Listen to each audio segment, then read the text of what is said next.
Are you searching for the best in online black radio? Then go to blacktalkradionetwork.com, helping you filter through the noise.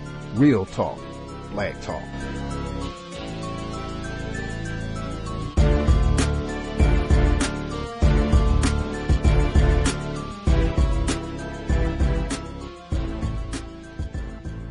The internet is full of half-truths and all-out lies. We've all seen them, and many people on social media complaining about it.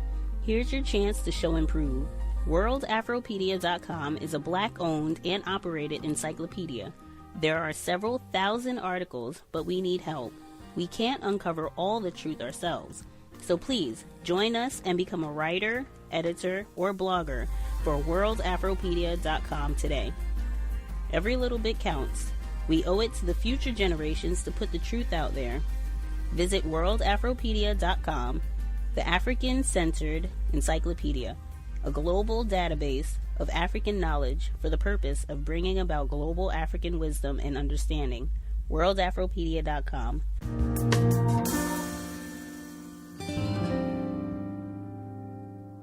Ladies and gentlemen, today's feature presentation, Driving Miss Daisy. Oh, man. Just what I'm talking about. It's turn from the dim shit. I'm out of here, man. Hey, yo, check it out, man. I got Black Caesar at the crib, man. Y'all want to go check that out? Yeah. That's the idea. We could have rolled it from the beginning. Y'all with it, Fuck man. Hollywood. Before there was Oprah, before there was Arsenio Hall, before there was Tom Joyner or Joy Reid, there was Ellis Hazlip. In the 1960s, Hazlip was the executive producer and host of the groundbreaking current events show Soul. He's the subject of a new documentary, Mr. Soul, being screened at the Tribeca Film Festival. When it debuted in 1968, Soul was originally a local New York show. A year later, the series went national on PBS, produced by WNAT Channel 13. Soul was more than a talk show. It was a political platform, a show that featured African-American poets, artists, politicians, activists, and at a time when black Americans were asserting their civil rights unapologetically. Here's a clip of Hazlip from the documentary describing the show. Because I hadn't seen enough images of myself, I watched. Lo and behold, I saw Wilson Pickett, The Last Poets, Billy Preston, Stevie Wonder, Nikki Giovanni, Al Green, Bill Withers, and Imam Mubaraka. And I'm not trying to say that I won't ever see black people on TV, should some unaware group of people take soul off. It's just that I won't see black people creating, searching, and acting instead of reacting, researching, and reacting. There exists, as far as I know, no TV program that deals with my culture so completely, so freely, and so beautifully. There is no alternative to soul.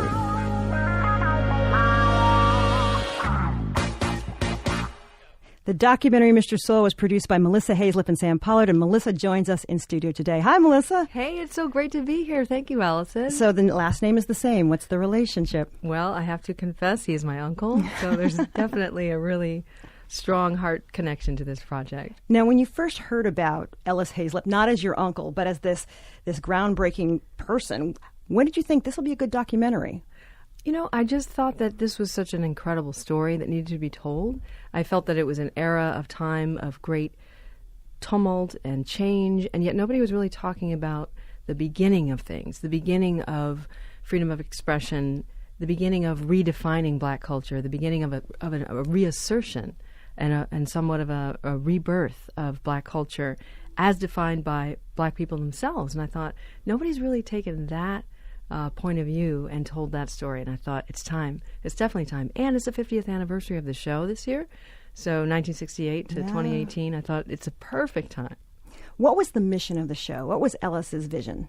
I think Ellis wanted to really be able to reflect true black culture for the first time and bring it into people's living rooms. You know, there was such a divide at the time, 1968, especially after Martin Luther King had been assassinated.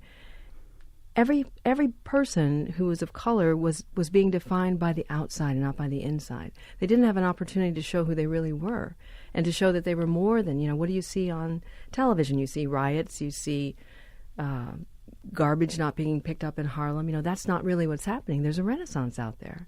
There's a way to express yourself that you haven't had an opportunity to do. And I think that was his vision. One of the things you do in the beginning of the film, which is very helpful, is you provide context of what TV looked like at that time and what the Kerner Commission found. Explain a little bit about why you decided to set up the documentary that way. We don't learn about Ellis immediately. We learn about TV. I think it's very important because it was I think the birth of public television and the Public Broadcasting Act is really inextricable when you're talking about the story of soul reaching a wider audience and creating a black audience, which had heretofore had not really happened. And so we thought it's really better if we can set up the zeitgeist of what was happening. What did soul interrupt? What were we used to seeing on television?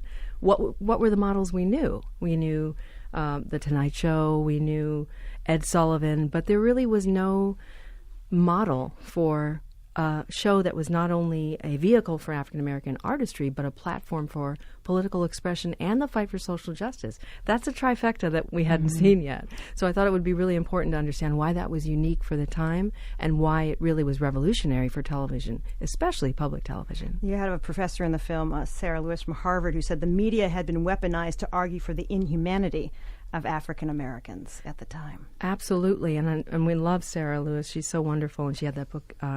She guest edited the Aperture, beautiful edition of Aperture photography magazine.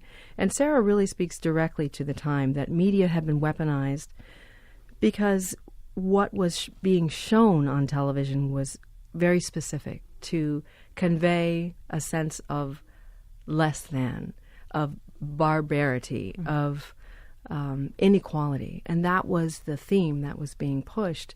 And Ellis Hazlip said, no, that's not who we are. There's so much more depth. There's so much more complexity. And all you need to do is see us. We're not here to entertain you necessarily. But if you're entertained and you learn something in the process, that's really wonderful. When they came to him initially, they just kind of described it as a Black Tonight Show, and he said, no, that's not what I'm going to do. And he was very adamant about the content being undiluted. Yes. What does that mean? Unfiltered, I would say.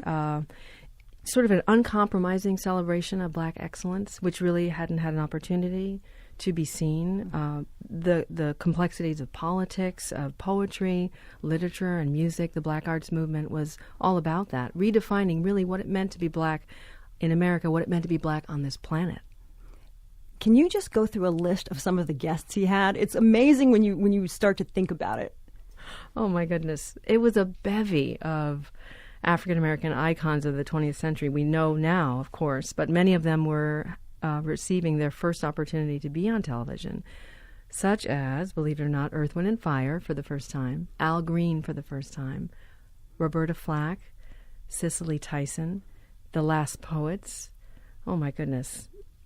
There were just so many people that you would just die to see for the first time on television. And then it's also remarkable. Iconic folks, Muhammad Ali, Sidney Poitier, Harry Belafonte, who's also in the film. Yes. Sort of as a witness to Ellis in the show. He is an anchor for us because he was there, and he really speaks to the diversity of voices and the rich voices of the time, speaking for Black culture. Who do you think would have been a guest on the show today? I think about that all the time, and we had the great opportunity to interview Questlove at The Tonight Show. He had just finished taping a show, and he allowed us to squeeze into the green room. And I thought, this is a person who is the legacy of soul. You know, here he is. Not only is he an exquisite sort of ethnomusicologist, he's a band leader. He understands the landscape of late-night television and the struggle of being an artist and also a representative of the culture. And what shocked me was to learn that he had an encyclopedic memory of the show and how the show had impacted his band and how he modeled sets that they did based on what he saw for the Roots, rather, the sets they were doing for the Roots, for what he saw on Soul. And one particular example, we had to go in and recut the film because he talked about this moment when Earth, Wind & Fire played about 32 counts of 8, but they weren't playing anything. They were miming it. And the audience went nuts. And he said, we did that on our show. We based our show on that. I think he would be the perfect host, if not the perfect guest, because he's a combination of all of these various art forms, and he doesn't limit himself. Yeah, and Ellis didn't limit himself either. I was thinking Kendrick Lamar would be, and we really haven't seen a sit down with Colin Kaepernick. That's true. That would have been a soul guest. Absolutely. The rebels were welcome, and I think every fiber of his being, Ellis believed in liberation as a redefining culture based on liberation and freedom. We're talking with Melissa Hayslip about her new documentary, Mr. Soul, about Ellis Hayslip, who is a groundbreaking African-American talk show host. Let's talk about his background a little bit. He was in TV, but he was sort of a bon vivant around New York City. What had he been doing before he was the television host? Before he was a television host, he was steeped in the world of theater. He had worked with Vinette Carroll at the Urban Arts Corps and the the Negro Ensemble Company, I beg your pardon. Mm-hmm. He had done a lot of theater. He had worked with Cicely Tyson, had produced shows up at the Harlem YMCA, had gone across Europe. He had met and worked with James Baldwin to produce the very first international tour of the Amen Corner in 1965. So he was really well-versed in theater, but he had his finger on the pulse of what was important and wanted to show all aspects of the arts and give a platform to women especially. That was really very important. Yeah, his staff was also a lot of women, right? A lot of women. Started out with Anna Maria Horsford was a temp at WNET, and he said, no, I think you'd make a great actress, and brought her on to be the associate producer of the show. And he was always putting women in front. He would have iconic poets interviewing iconic literary icons. Well, that's redundant, but iconic icons. So he flew Nikki Giovanni, for example, to London to meet up with James Baldwin, who was living in exile, of course, in St. Paul de Vence, and who didn't want to come back to America. He said, I'll meet you halfway. And they did this epic 2-hour interview in London in 1971. It was just remarkable, and they turned it into a book. He's not from D.C. I mean, he's not from New York. He is from Washington, D.C., and he grew up in segregated Washington, D.C., and you touched on his desire to bring black excellence. And this is where our paths cross, because my mother went to high school with. That's right. He used to call him she called him Old Crazy Ellis. Because at the time, he was considered in high school a race man. He wanted to that's what they used to call it back in the 40s, right? But it's a positive term, actually. Yes. It comes from the idea of doing something great for the race. And since the race was segregated, to be able to push forward the agenda for the race and to better the race. And so not to be confused with being racist, but to be doing something for the race. So race movies or black westerns, they were all to give opportunities where there hadn't been before. And so at Howard University and also at Dunbar High School, these were his formative years. And one would think that having a segregated society to be lived in would be limiting, but it was actually the opposite. So he found solace and comfort and found his greatest exposure to theatricality was in the church. And so later on he included a lot of gospel and music, and he produced the record Truth Is On Its Way with Nikki Giovanni, which in our film Nikki talks about performing with the New York Community Choir and how important that was to her. And trying to incorporate all of these elements was really very special. He was also openly gay. Yes. Even though his father was deeply religious. He was in that era of Bayard Rustin. That was brave at the moment. Very, very brave. And we often wonder, how did he navigate those worlds to be openly gay and to live in that truth and to give everyone opportunities, especially people of color who would have been marginalized at the time, even by their families or their own communities, and by just the nature of, you're on the tail end of civil rights, the heels of civil rights movement. There's enough to hold you down, but to have to limit yourself, he never saw that as a limitation, and he never. He just was really. It was really important to give people opportunities. And I think that's one of the most beautiful things about him, is that he was always true to himself. And the fact that he was gay and promoting LGBT rights and openly challenging people. Like, for example, there's this amazing episode where he openly challenges Minister Louis Farrakhan, who was quite a character in that time. And he's, brings up the issue of many people found their righteousness while incarcerated in prison. And it's known that people who had same-sex relationships and same-gender loving, would they be accepted by the Nation of Islam? And he takes Farrakhan to task, which was remarkable. Because on the one hand, he was promoting the opportunity for Farrakhan to speak, but on the other hand, he was challenging him, saying, I see you, and you see me, but we're both going to openly have a dialogue here, because that's what it's all about. We're going to give everybody a platform. he did not shy away from controversy. He had Eldred Cleaver's wife on. He had Muhammad Ali at the height of his being against the Vietnam War. Do you think a show like this could exist now? I mean, it was radical. He had the Last Poets dropping the N-word, doing their word poetry. It was kind of, my jaw dropped a couple of times. I thought, wow, this was on TV? It was pretty radical. And it was, I think what made it unusual was that it was live. And so you had this, the FCC couldn't stop you. There was no 7-second delay. And so it really gave people an opportunity to express themselves without commercial intervention.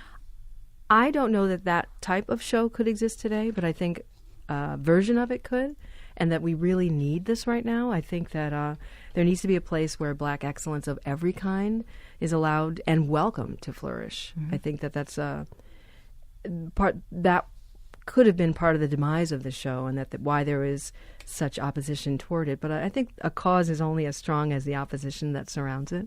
And so I would hoping that our love letter to WNET and to the show will reinvigorate a dialogue around the show and perhaps creating a new model for it. Will you just shut up and let me talk? Liv, you did this thing.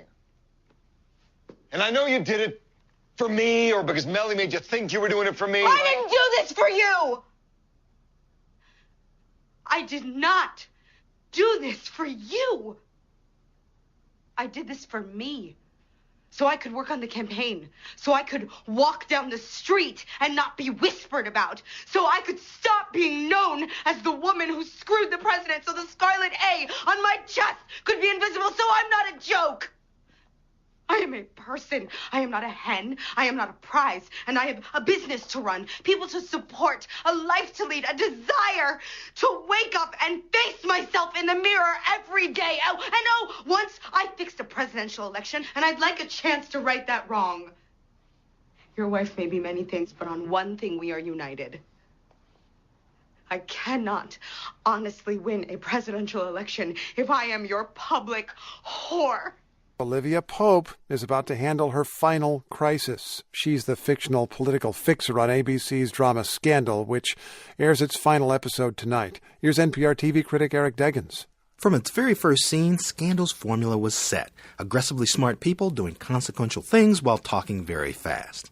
Like this moment from the show's 2012 pilot, when aspiring lawyer Quinn Perkins finds out that the blind date she thought she was on with another young lawyer is actually something else. Dirty Martini, what do you mean this is a job interview? This is a job interview? You're a baby lawyer. You're 12 years old. I'm 28 years old. Why aren't we sitting in an office in a law firm? Because that's not how we do job interviews. I didn't apply for a job with you. You did. I didn't. You did. Okay, you know what? This has been whatever, but I don't do blind dates. So. Ask me who I work for. What? You really want to ask me who I work for? Fine. Who do you work for? Olivia Pope. Olivia Pope, played by Kerry Washington, was the first black woman to lead a broadcast TV drama series in nearly 40 years. Scandal creator Shonda Rhimes based her story on another trailblazer, real-life crisis manager Judy Smith, a black woman who served in George H.W. Bush's White House. But the fictional version runs pretty much all of Washington, D.C., as Olivia explained this season to President Melly Grant. We have it all, but the men outside, these oval walls, they want to take it all away from us because they are terrified, because they are outraged, because they have come to the realization that all those centuries of misogyny and privilege and status quo are finally over. That is why you never listen to a man over me. That moment, where two women are poised to serve as leaders of America, felt like a bit of wish fulfillment for a show that often featured women, gay people, and people of color in positions of power. It's tough to remember what TV was like 6 years ago before Scandal, because so many more shows these days star women of color. But from Viola Davis on ABC's How to Get Away with Murder to Taraji P. Henson on Fox's Empire, black women now lead some of television's highest profile series. In part, that's because Rhimes cracked open the door for more inclusion through Scandal. ABC even reserved Thursdays for 3 shows executive produced by Rhimes: Grey's Anatomy, How to Get Away with Murder, and Scandal. Rhimes referenced that legacy in a crossover episode featuring Davis as super lawyer Annalise Keating, who reached out to Olivia Pope for help, but they wound up fighting while sitting in a hair salon. I never judged you. Oh, you judge me immediately. Just like a white man in a boardroom looking down on me because my hips are too wide and my hue too dark. Oh, so we're going there. Wow. You think we soul sisters just because you rented out a hair salon for a few hours on the black side of town? Please. You know your skin tone and measurements aren't the reason people don't like you. Annalise Keating, you are a bully who insults people and then wonders why they won't help you. But hey, you're just trying to keep it real. They eventually worked it all out, but there's only so many world-shaking crises a fast-talking fixer can solve before things feel a little stale. And Donald Trump's Washington is so unpredictable these days, Scandal's plots can look like pale imitations. Rhimes herself admitted as much to Good Morning America anchor Lara Spencer in 2016. Because we had all kinds of crazy things planned, and I keep walking in the room and going, well, we can't do that. Because it's real. Because it's real. And people will think we're stealing from the actual life. And now life has surpassed anything that we could come up with. ABC hasn't given critics tonight's finale in advance, so I can only hope it ends with Olivia saving Melly's presidency and yet somehow still running the world. But Scandal's legacy is already set, reflected in the wider palette of characters featured in TV shows across the industry. I'm Eric Deggans. If you're going to dominate people over a long period of time and do it in a scientific manner, one of the easiest ways to do it, if not the easiest way, is to keep the people confused. So you keep confusion going. Dislocation is one of the major ones now. Keep people moving, because they have found out over a period of time that people who are constantly forced to move from one place to another, either the water is rising and they have to move, or in some cases, the water's not rising, but the prices are rising in the area where they are, and they can no longer stay there because they can't afford to be where they are. So they raise the prices on everything. They foreclose on the house that a person is in. That person has got to move, because they have found that when people are constantly moving, they are dislocated, and they are angry, and they are frustrated, and they can't get their bearings. They can be almost driven insane. 83 million. That's the number of court records researchers at Princeton University's eviction lab have been combing through to understand how evictions work in America. The lab released its findings this month, and here's what it found. In 2016 alone, landlords were given the legal right to remove nearly 1 million renters from their homes, and that's a low estimate. Emily Badger is a reporter for The Upshot at the New York Times, and she's on the phone to walk us through the data. Welcome, Emily. Hi, Alison. Thanks for having me. And in studio with us, we have organizers Randy Dillard and Susanna Blankley from the coalition Right to Counsel NYC. They organized tenants at risk of eviction, and last year they got the city to pass a law that ensures all low-income New Yorkers facing eviction have access to an attorney. We're going to dive into that a little bit. Randy and Susanna, welcome. Thank you. Thank you. Okay, Emily, we're going to start with you because you're on the phone from California, and then we'll bring Randy and Susanna into the conversation. Emily, tell us about this database of evictions at the Eviction Lab in Princeton. How did the project start, and what's its mission? So Matthew Desmond is a sociologist at Princeton who has been putting this together. And, you know, a lot of people may be familiar with him from this book that he published 2 years ago, Evicted, which, you know, really introduced this problem to a lot of people. It won a Pulitzer Prize. It was named, you know, one of their favorite books of the year by both Barack Obama and Bill Gates last year. And so it caused a lot of people to think for the first time about this problem of eviction and sort of how it reinforces cycles of poverty. But, you know, that book was based on Desmond's research in Milwaukee, sort of one city following about 8 families as they were going through their housing troubles. And even Desmond could not tell us, you know, how widespread is this problem? Which cities have the highest eviction rates in America? You know, what are there some patterns among the places that have really high eviction rates? And that's because, you know, there really is no sort of national data that answers any of those questions for us. You know, the Census Bureau doesn't have, you know, some vast evictions database. You know, they don't have data on it in the same way that they have data on a lot of other questions about the housing market. You know, the government is not tracking this.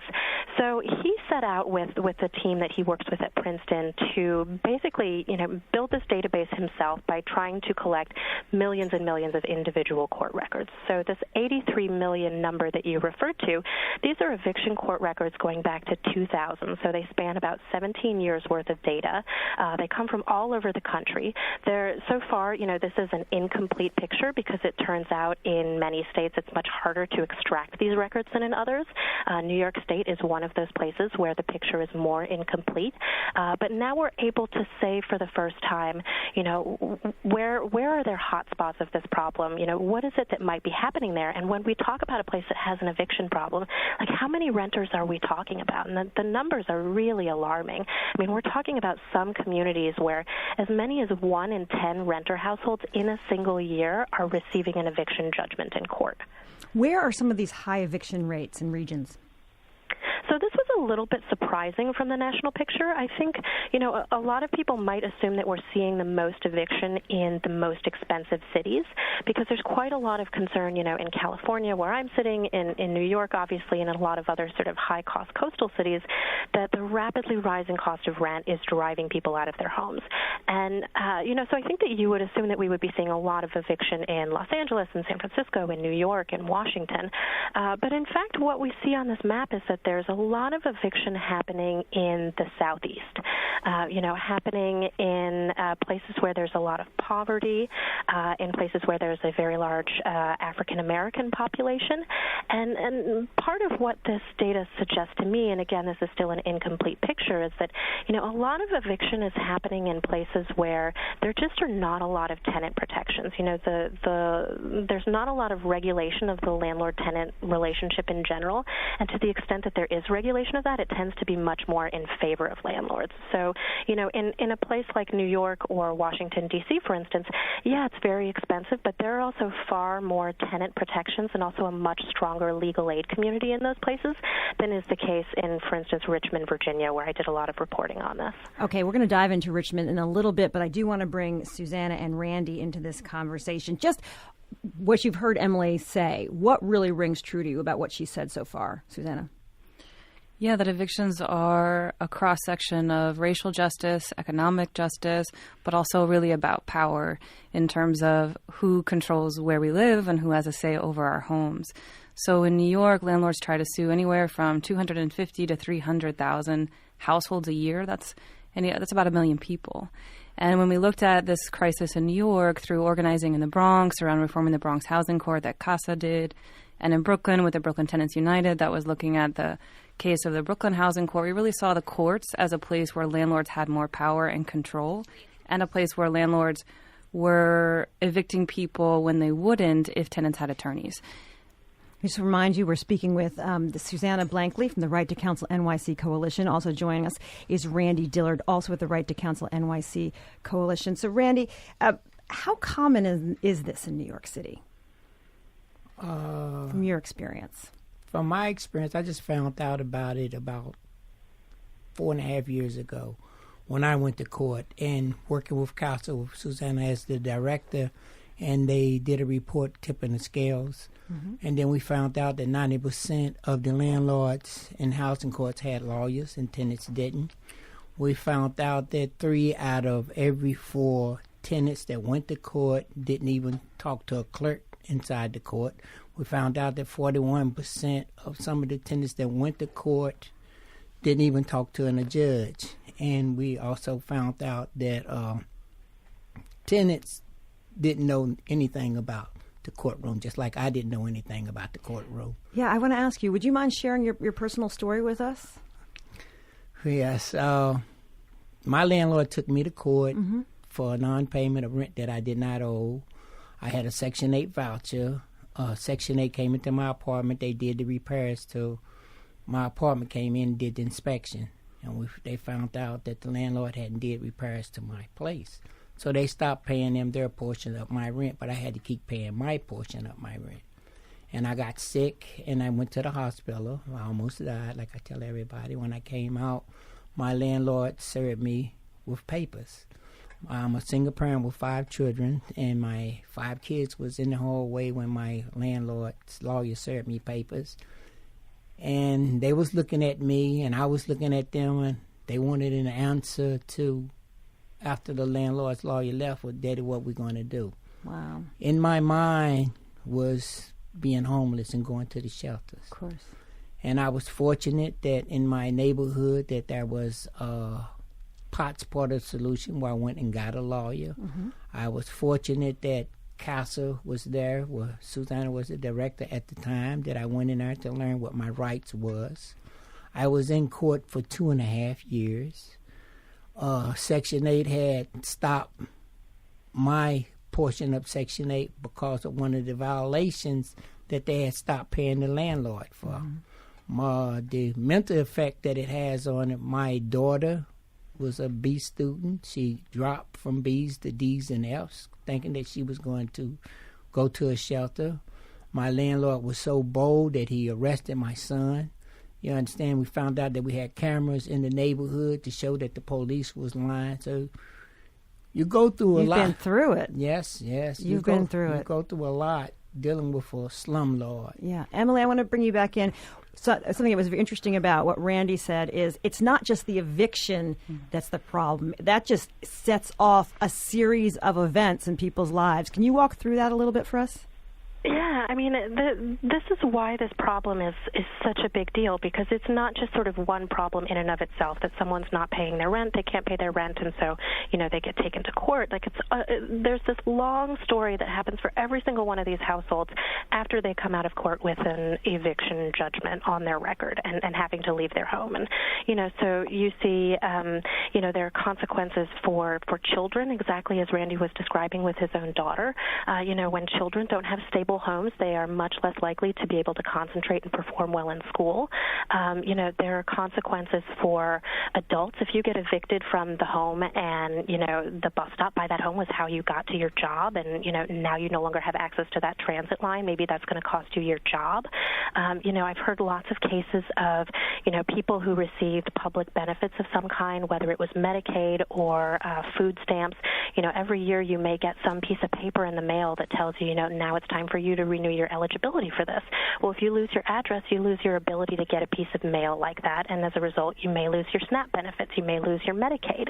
There are just these cascading consequences, and one of the things that I realized in discovering that a bunch of communities have a tremendous amount of this housing instability is that these ripple effects, they add up not just for individual people, but they add up for entire cities. So, now what happens when you have an entire school district where a large share of children have housing instability and are unable to learn? What happens when you're running a social services department and you can't keep track of the people that you're trying to help? I mean, these really big picture macro consequences really add up, and they all stem back at the end of the day to, this one court decision that happened at one moment in time. But Emily, I want to bring you in because we mentioned at the top of the show that Richmond, Virginia has the highest concentration of evictions. And you visited court in Richmond, and you've heard what the experience has been for Randy here in New York. Tell us a little bit what the experience was like in Richmond and why you decided to drill down there. What I saw in Richmond was, a very clear example of what Susanna referred to earlier as this incredible imbalance of power in the courtroom. So very, very few people have lawyers. Tenants don't have lawyers. Invariably, property managers or landlords show up with lawyers. So you have some people there who are very familiar with the system. All of the lawyers know each other. They know the judges. Even the lawyers who are there, doing legal aid, and the lawyers who are there representing property managers, they know each other. Everyone knows the rules except for the people who are walking in there potentially going to be evicted. Mm-hmm. And I think it's really unrealistic to think that people could navigate this complicated legal system without someone holding their hand through it. I mean, regardless of what your knowledge of the legal system is, it's incredibly intimidating. And because these courts are looking at dozens of eviction cases, on a docket at any given day, these cases happen, really quickly. Like your case may come before a judge and be done in 2 minutes. And that's certainly not enough time to sort of process what's going on, to ask questions, to even understand if you're allowed to ask questions.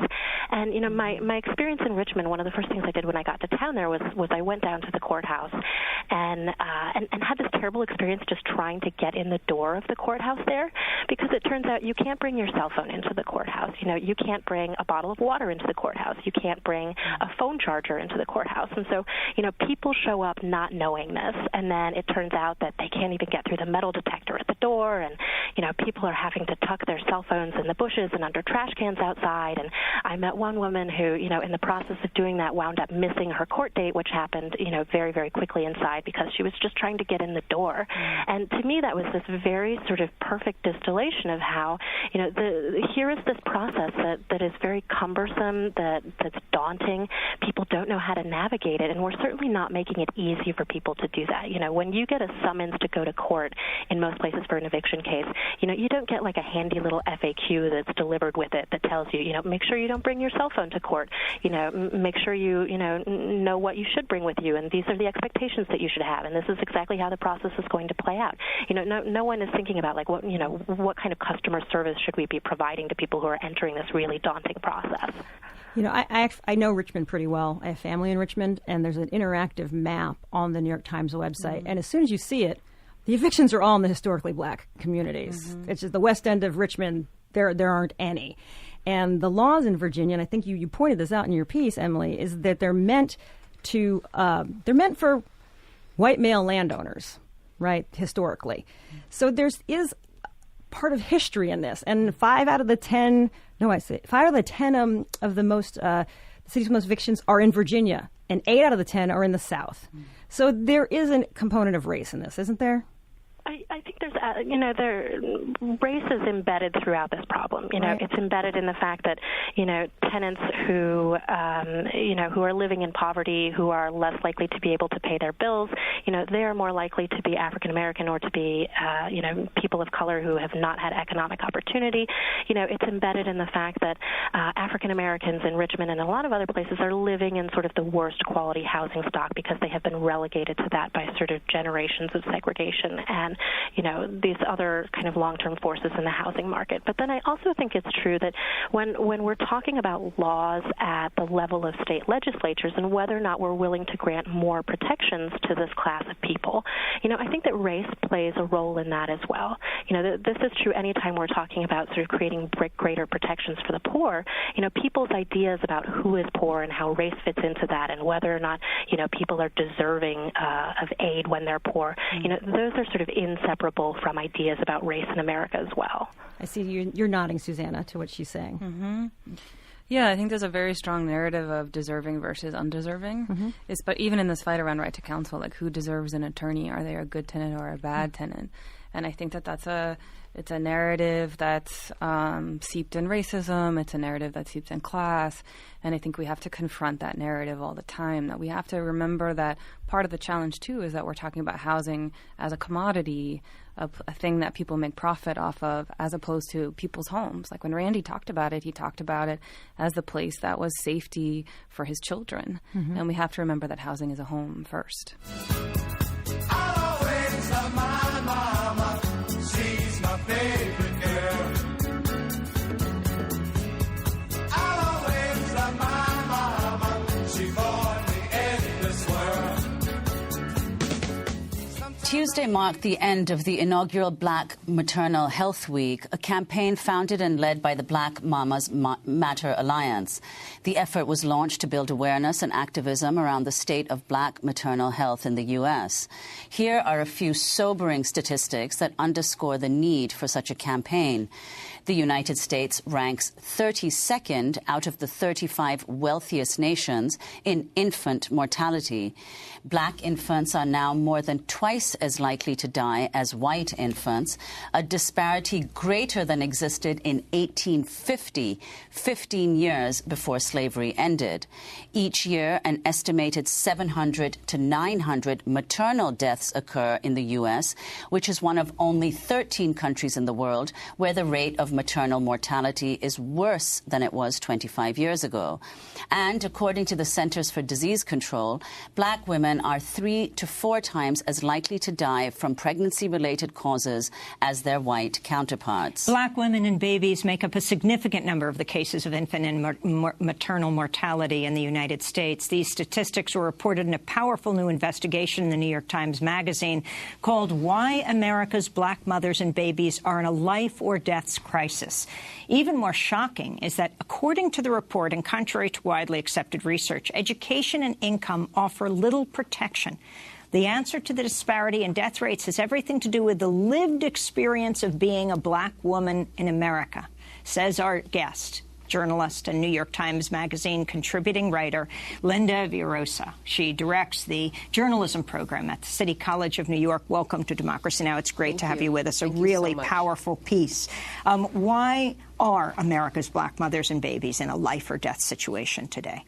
Well, when you go through the research, and I'm very interested in data and research, first you have to look at all the things that it is not.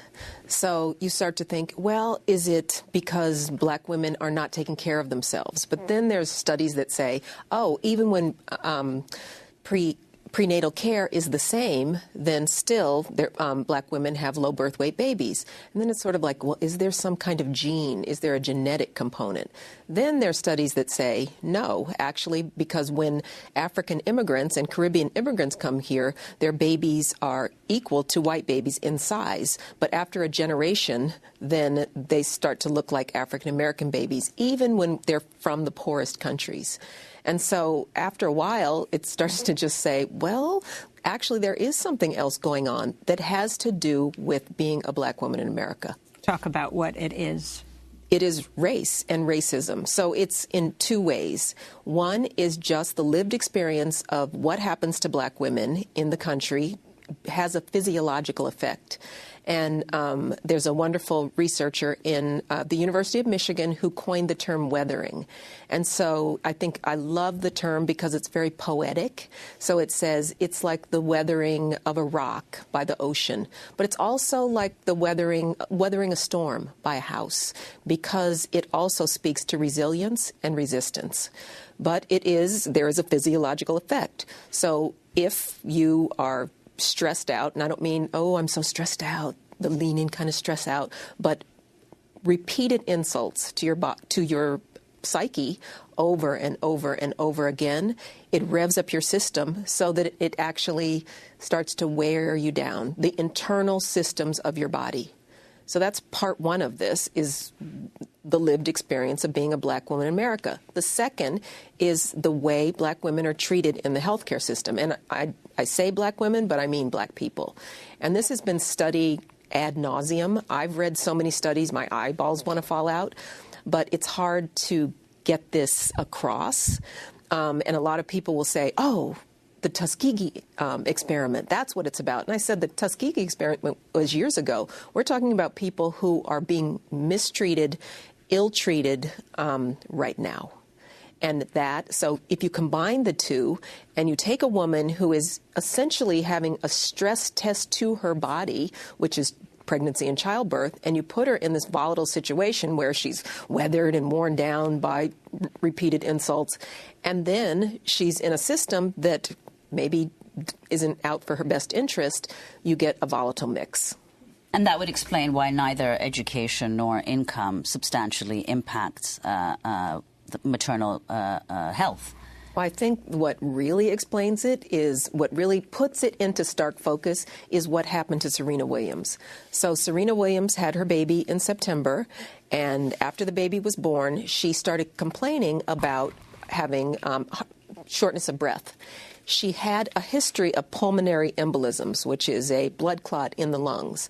So she was ignored, and her concerns weren't taken seriously, and it led to a crisis. Presumably, this is one of the richest women in the world, and one of the most proactive and one of the most powerful, but still her legitimate concerns were ignored at a hospital. And she told the nurse exactly what she needed. She knew what she had. She said she needed a CT scan with contrast, an IV heparin, a blood thinner right away. The nurse thought her pain medicine might be making her confused. She insisted soon enough a doctor was performing an ultrasound on her legs. You have the ultrasound revealing nothing, so they sent for a CT. Sure enough, several small blood clots had settled in her lungs. She was right. Minutes later, she had the drip, and she said, I was like, listen to Dr. Williams. Yes, please, the owner of your own body that you know best. Well, in your piece, you also talk about your own experience. So could you tell us what happened in your case? Well, what was interesting for me is I had read a study about college-educated women who have the higher rate of infant mortality, 75% related to low birth weight. So I'm thinking, okay, I didn't believe it at first because I was still under the assumption that this was strictly a problem of poor women, which is wrong and terrible. But I still thought, well, okay, I see this. But then when I got pregnant, my baby was not progressing, was not large enough, given her gestational age. So my wonderful gynecologist said, you need to go on bed rest and you need to go to a specialist. So I went to the specialist, and the specialist was grilling me with all kinds of, do you use cocaine? Do you drink? And I'm the health editor of Essence magazine, so I am super into health. I'm very into fitness. I am trying to be a role model for good health and take care of myself and my baby. So I was really insulted. Do you have all these different kinds of illnesses? I'm like, no, I'm fine. And then I looked up what I had called intrauterine growth restriction, and it is something that is associated with women who are not taking care of themselves, smoking, drinking, using drugs, or ill. And so I thought, what is wrong with me? It turned out my baby was better, not inside of me, but on the outside. So I had her induced right at term. She was low birth weight. Low birth weight is 5.5 pounds. She was 4 pounds, 13 ounces. She is fine now. She's a healthy, smart, athletic college student. We have 10 seconds. But I thought, is this because of my lived experience of being a black woman in America? Medical apartheid. The dark history of medical experimentation on black Americans from colonial times to the present. On Monday's show, we talked to the writer of the New York Times Magazine cover story this week about the shocking child and maternal death rates among African Americans compared to whites, even today in 21st century America. Yesterday, the city of New York removed a statue of a doctor from Fifth Avenue along Central Park because of that person's treatment of enslaved African American women in the 19th century. Na, na, na, na. Hey, goodbye. That sound from the removal yesterday outside the Academy of Medicine at Fifth Avenue around 103rd Street. Dr. James Marion Sims was such a leading physician in his day that he became president of the American Medical Association. He was also credited with being ahead of most of his peers as an advocate of good health care for women and founded the institution known as the Woman's Hospital here in New York. He's been called the father of modern gynecology. But that was after Sims, who was from the South and was pro-slavery, performed a series of very painful experimental surgeries only on enslaved women in Alabama from 1845 to 1849 to develop a surgical treatment for a horrible condition called vesicovaginal fistula, an awful complication of obstructed labor during childbirth in some women in which a hole develops to the bladder, causing continual incontinence. Here is NYU historian Jennifer Morgan, happy about yesterday's removal at the scene. He would operate on one woman with the help of the other, and then once that woman had healed, she would then be forced to help him perform these surgeries. The city's Public Design Commission, created by Mayor de Blasio, voted unanimously on Monday to remove the Sims statue and relocate it to Greenwood Cemetery in Brooklyn, where his remains are buried. It's the first such removal the commission has approved. Obviously, the women's ability to give informed consent was an issue because they were enslaved. So is the fact that no anesthesia was used, and the economic motivation for the slave owners' interests in having Sims try to cure their so-called property. Sims does have his defenders, though, and we'll touch on that too. But here's Mayor de Blasio pretty much forecasting what his Public Design Commission would find on this program back on January 12th.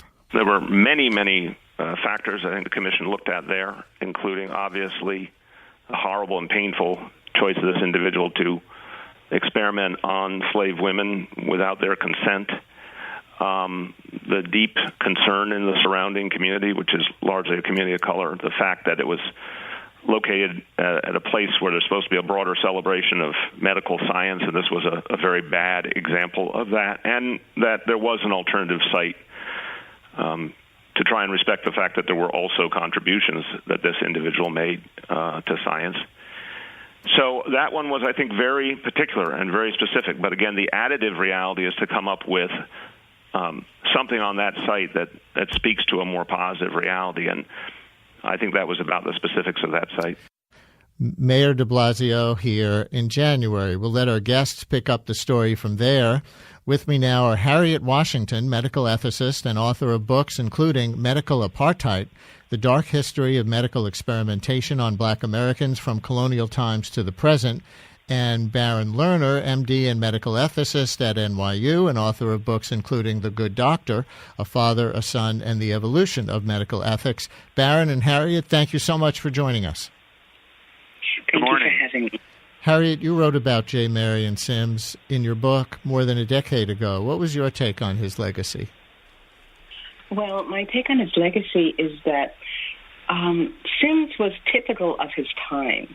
The things he did were certainly unacceptable then as they are now, but he's important because he is so typical.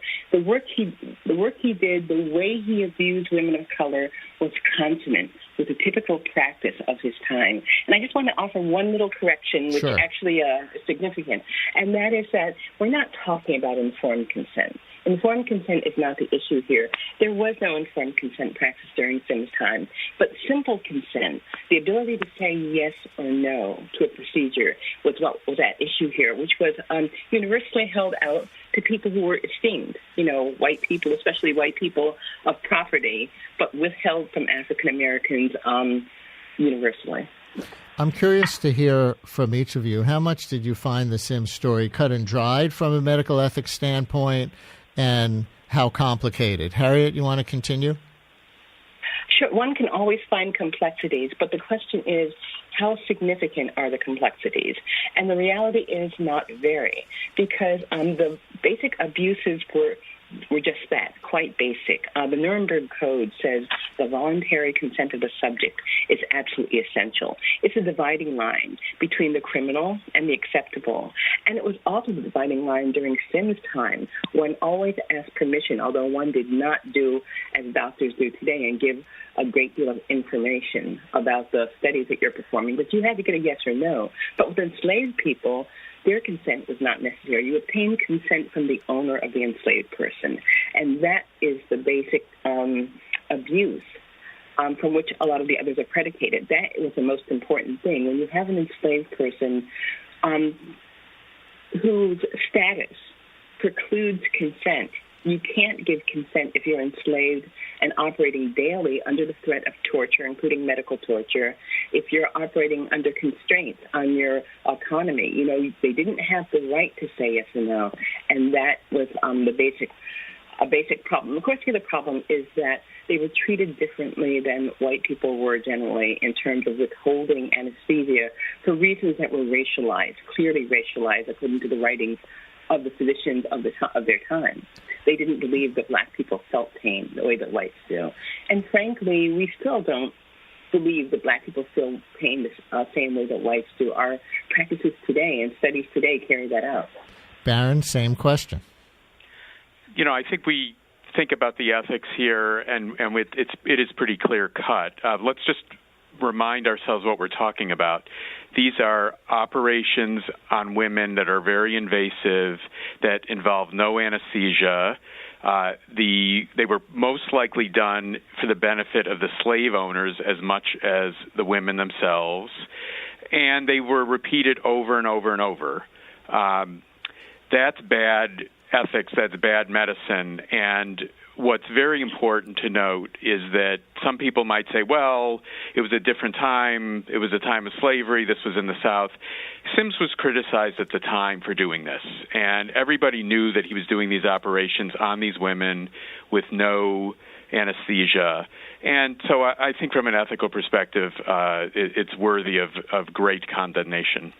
There have been some defenders of Sims. I read an article in the Journal of Medical Ethics from 2006 that argued that while he did perform the surgeries at first on enslaved women only, evidence suggests the women suffering from the fistulas wanted the surgery, and Sims once wrote that he only performed the surgery with consent. and that anesthesia was not routinely used on anyone at that time, including by Sims in his later surgeries on white women for the same condition. Do either of you have a take on the accuracy of those historical claims? Baron, you first. Yeah, I've seen those writings as well. In other places, Sims writes about, admits to the pain and suffering that the women are going through under anesthesia. This without the anesthesia. So, I think when you look back over time and you see a procedure that was done that ultimately did generate success, and especially if you're writing this as a surgeon, as the writer you're citing, who goes to Africa and does this surgery on women, it's more likely that you're going to look back fondly at the doctor who invented the operation that you can now use to help people. But I think if you look at the situation at the time, what was done to these women was brutal. And Harriet, I guess you were already kind of answered the question about the consent part. Consent could not have been informed, but anything you want to add? Yes. I want to add that the basis for claiming the women had offered their consent was Sims' own self-serving accounts, which he made after he had been criticized. And we have to consider the credibility of that claim in light of his other work. Now, in the voluminous writings of Sims and about Sims during the time that I have read, I found not only that some of his contemporaries, like Dr. Daniel Hill Williams and others, criticized him, but I also found that Sims actually boasted. He voluntarily spoke of compelling African Americans to undergo experimental procedures. He didn't only operate on these women. He operated on newborns, but only black newborns, in which case he took shoemakers' tools to their skulls in an attempt to separate the bones, in an experimental attempt to address their neonatal tetanus. But before he did this, he took care to take them out of their mother's view. So that tells us it was not consensual. He did not get the mother's permission. Of course, he didn't have to get the mother's permission, and of course, it was not typical to get. In fact, it was very unusual, if ever, that the permission of a slave was sought. One enslaved man who refused permission adamantly and vehemently, Sims addressed this by having the man tied to a barber's chair and forcibly operated to remove his jaw. And he wrote in his medical journal of how, despite the fact that the enslaved man was screaming and trying to get away, he had proven that he could do a procedure whether the subject was willing or not. That shows us, these historical facts from Sims' own writings show us in what little regard he held the consent of these women. So I don't think his claims are credible. Baron, I see the city is commissioning something new for that spot along Fifth Avenue, and I also see that 3 first names of enslaved women who Sims operated on are still known: Lucy, Anarcha, and Betsy. Should they be memorialized, or should the city do something else? Do you have an opinion about that?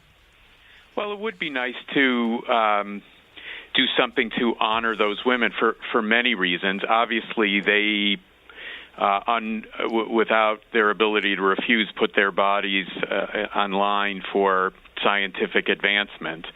And in addition, Sims himself has been lauded at that particular site for so many years without any concern for these women at all. So I know there have been various proposals to put, for example, statues of those women at that site or something. I think you don't want to just see them as victims by doing that.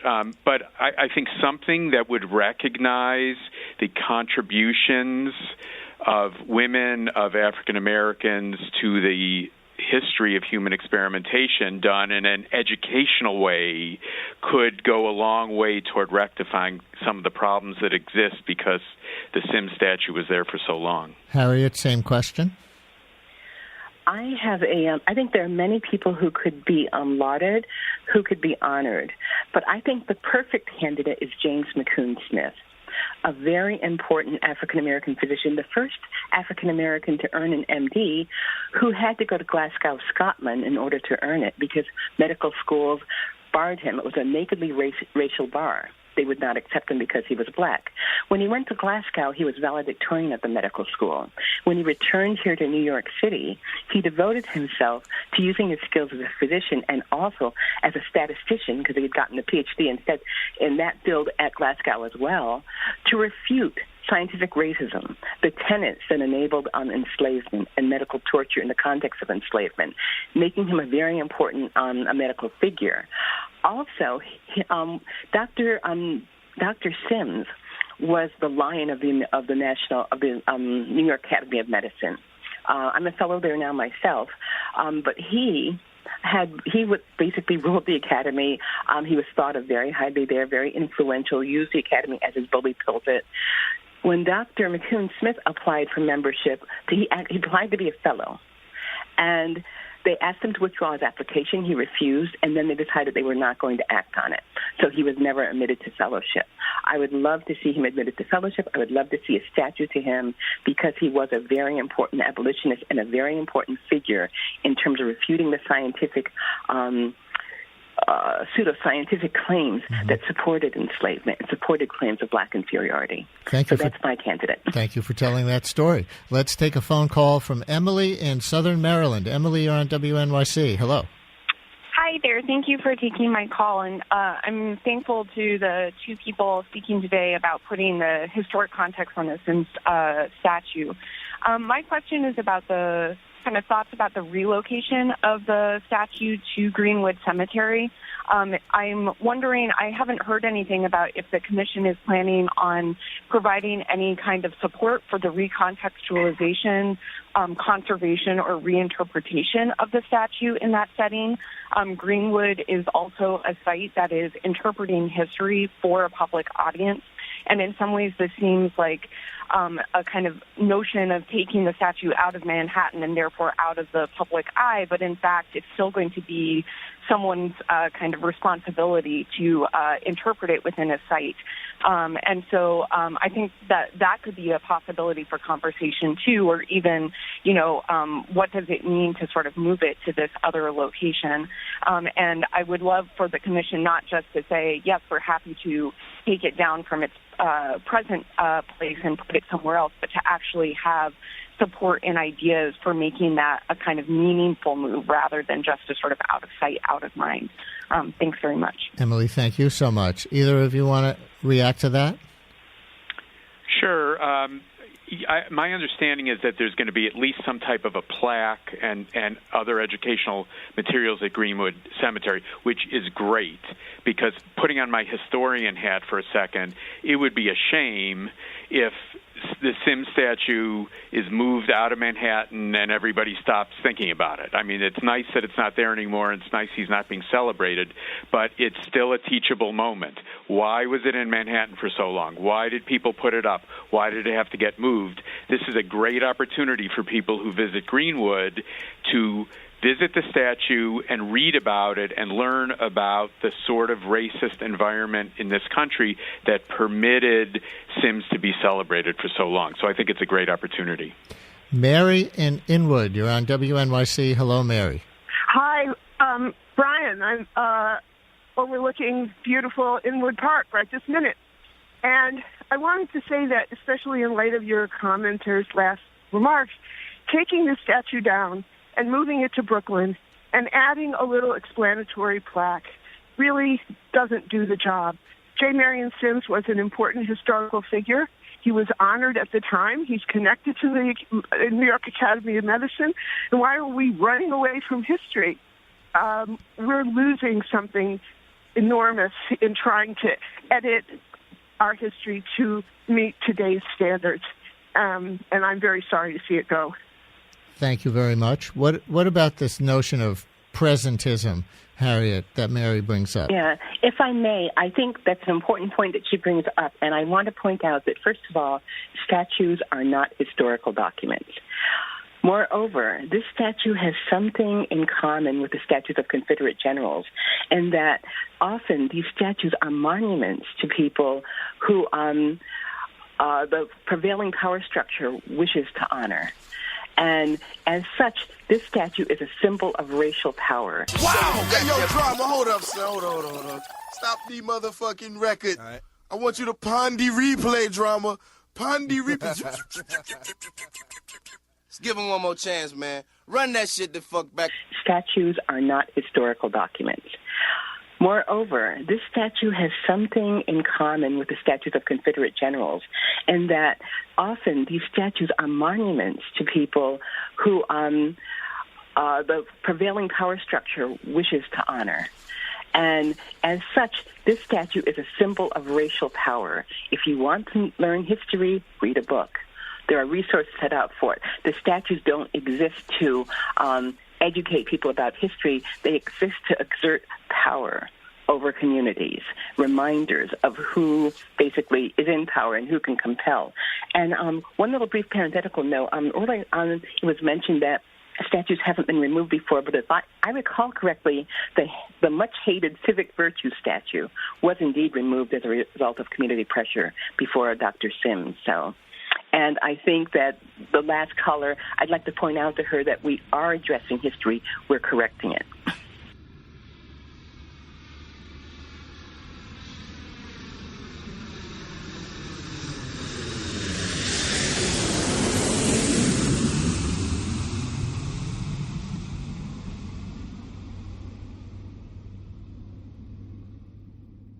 Right. Well, as you heard in the news, of course, the potential renaming of Cape Town International Airport is foremost on the nation's minds today. And it turns out that Julius Malema's call for the renaming was not that far-fetched, because the Transport Ministry told EWN over the weekend that Winnie Madikizela Mandela's name was amongst a list of names that was in fact submitted for the renaming of the airport.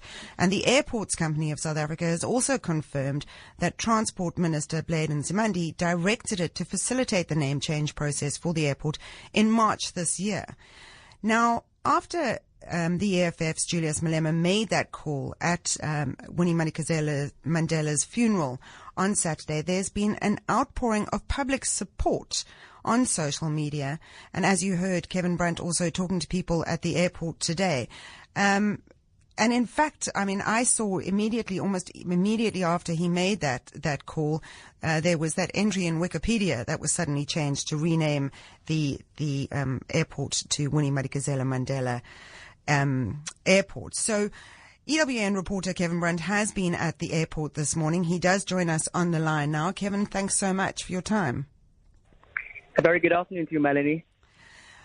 I heard all the sound bites there. There seems to be a lot of support for a name change. Definitely. A lot of people here at the airport feel that it is right that the name of Cape Town International Airport should be changed. There's dominant support in particular for late former President Nelson Mandela. A lot of people feel that Cape Town is rich in history in terms of Mandela being released here in Cape Town from Robben Island, and also with regard to the role that Cape Town played in establishing a democracy within South Africa. So a lot of support for the late former president, but also for Winnie Madikizela Mandela.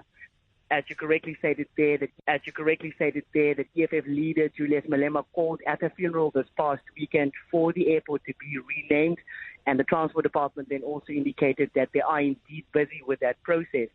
So we're still awaiting a bit more information from the Arts and Culture Department, who is also involved in this project in terms of cost, but also in terms of the process going forward, and just giving us a bit more clear of a timeline as to when we can expect the official name change to take place, Melody.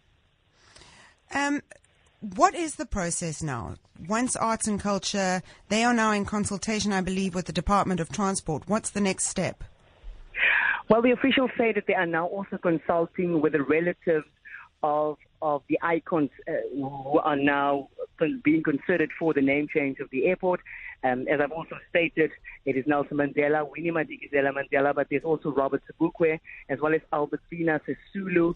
And as the statement stated from the Transport Department, they are amongst some other people also being considered. So we're still waiting for information as to who are some of the other icons that the department are also considering, and also just the way forward in terms of getting us to a date in particular as to when the name will officially change, Melanie. Good night, Kilo. To people in California's north, the name Kilu Nyasha is familiar, like an aunt or another relative. To them, she was a voice of resistance, heard on public radio, mostly heard on her show called Freedom is a Constant Struggle. To former members of the Black Panther Party, she was Sister Kilu, a former member of the New Haven chapter. During the murder trial of Bobby Seale and Erica Huggins in 1970, Sister Kilu served as a legal assistant to attorney Charles Garrett, who defended many top Panthers. During the trial, Kilu was known as Pat Galliard. After the party, she suffered from MS, multiple sclerosis, which left her paraplegic and in a wheelchair. Yet MS neither defined her nor stopped her. She became an immensely talented artist. She worked as a journalist, commentator, and a host of radio shows. She worked for years as a supporter of Hugo Yogi Pinell, the late political prisoner. She was an endless and brilliant source of resistance to the system. She became a beloved and respected elder for young people in the Bay Area. We remember Kilu Nyasha, mother, artist, commentator, revolutionary, and inspiration.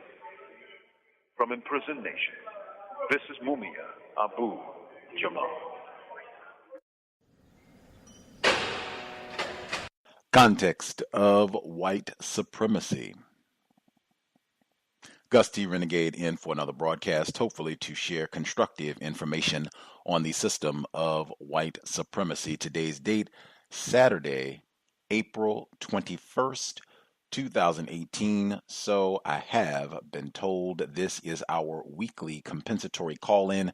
Dial in if you have thoughts, observations, counter-racist suggestions, or if you just have commentary you want to share on some of the audio segments we just heard. The number to dial, 641-715-3640. The code 564943 pound. Press star 61 if you would like to participate.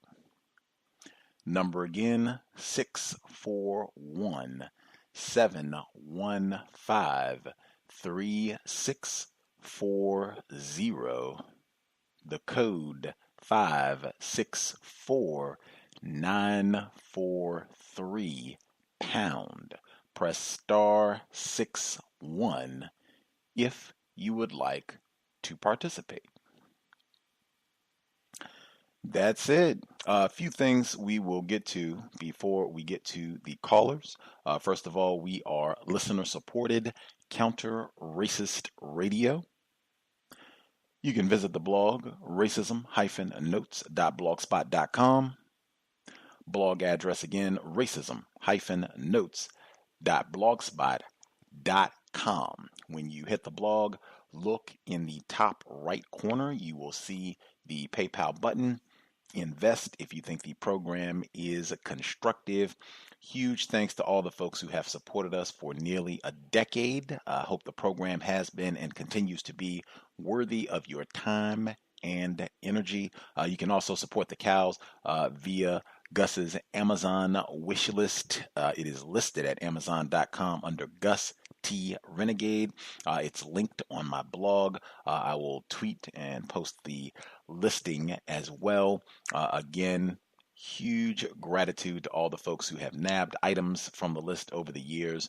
Really hope that listening to the cows, listeners, investors have received accurate, constructive information on what white supremacy racism is, how it works, what it means to be classified as white, and what we non-white people can do to solve this problem immediately. Other things I wanted to make sure to address, we will provide ample time if any listeners are in mourning, having difficulty with the passing of former First Lady Barbara Bush. Share your thoughts if you're having difficulties with that. Next, speaking of passing or mourning, just being truthful, any listeners who watched the final episode of Scandal, just keep being truthful. If you could let us know if you tuned in for Shonda Rhimes' last installment of Scandal. I guess that should be a cowbell as well. I didn't even know that this was going to be the final season of that abomination.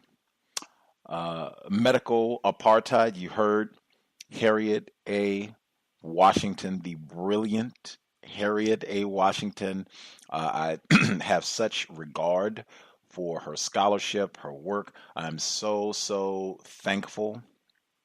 It's been years now, but even now I'm so thankful that we were able to read on the book club Medical Apartheid, and to give the full title, Medical Apartheid, The Dark History of Medical Experimentation on Black Americans from Colonial Times to the Present, published in 2007. I'm so glad that we were able to read that book on the book club here on the Cows in 2016. That is one of that's on my top 5. I said that immediately. I had not read that book until we read it on the book club. It is amazing, absolutely amazing. I think any of the folks who participate tonight, if you participate, I was going to say if you participated, but then, most people listen to the archives. So I suspect that there probably are a number of folks who did not participate actively in the book club, but might have listened to the archives. If you participated in or listened to the archives of Medical Apartheid and you have any thoughts, that was Harriet Washington who was commenting on the removal of race soldier Dr. J. Marion Sims' statue in Central Park. He has a myriad of statues. He has statues in South Carolina and Alabama. I didn't hear anything about his statues coming down in the other areas where he is worshipped, religion of white supremacy. But we talked about him extensively in her book, and I remember that exact segment where he did the mutilation of the enslaved black person, their jaw. I think that might have been Sam. If I remember that specifically, I remember the section where she talked about in Medical Apartheid taking the shoe instruments to use on black babies. I remember all of that explicitly in Medical Apartheid. And in fact, I can even connect that to Nelson Mandela, because she talked about one of the final chapters in that book, one of the best books I've ever read, top 5 easily, Medical Apartheid, Harriet Washington. If you've anybody who says, oh man, Gus, need a book, Medical Apartheid, put that at the top of the list. If you've not read it, there you go. That's the next book you need to read. But can even connect that to South Africa. The final chapter, she talks about the global effort of chemical and biological warfare against the black people, and how her book is mostly focused or exclusively focused on black people in the States, but she does have that portion at the end talking about the campaign in South Africa to use chemical and biological warfare against black people who were fighting against white supremacy, like Winnie Mandela. And they specifically said, she, Harriet A. Washington, brilliant scholar, specifically wrote that they had campaigns, whites in South Africa, and talked about, I wonder what kind of experiments we could do to totally change that Nelson Mandela Madiba so he's not functioning in a logical counter-racist manner. I wonder if we could do something to him so that he's totally functioning in a different way. They had talked about poisoning him. And even some of the people that participated in these talks cooked one of his meals. That's one of the most important passages in the book, I think. I read that all the time when I hear non-white people get riled up and talking about how Madiba was a coon and a sellout, and no, he didn't do anything. He helped all the white, because they did that most recently when Winnie Mandela, grandsister Winnie Mandela, passed. They did that again.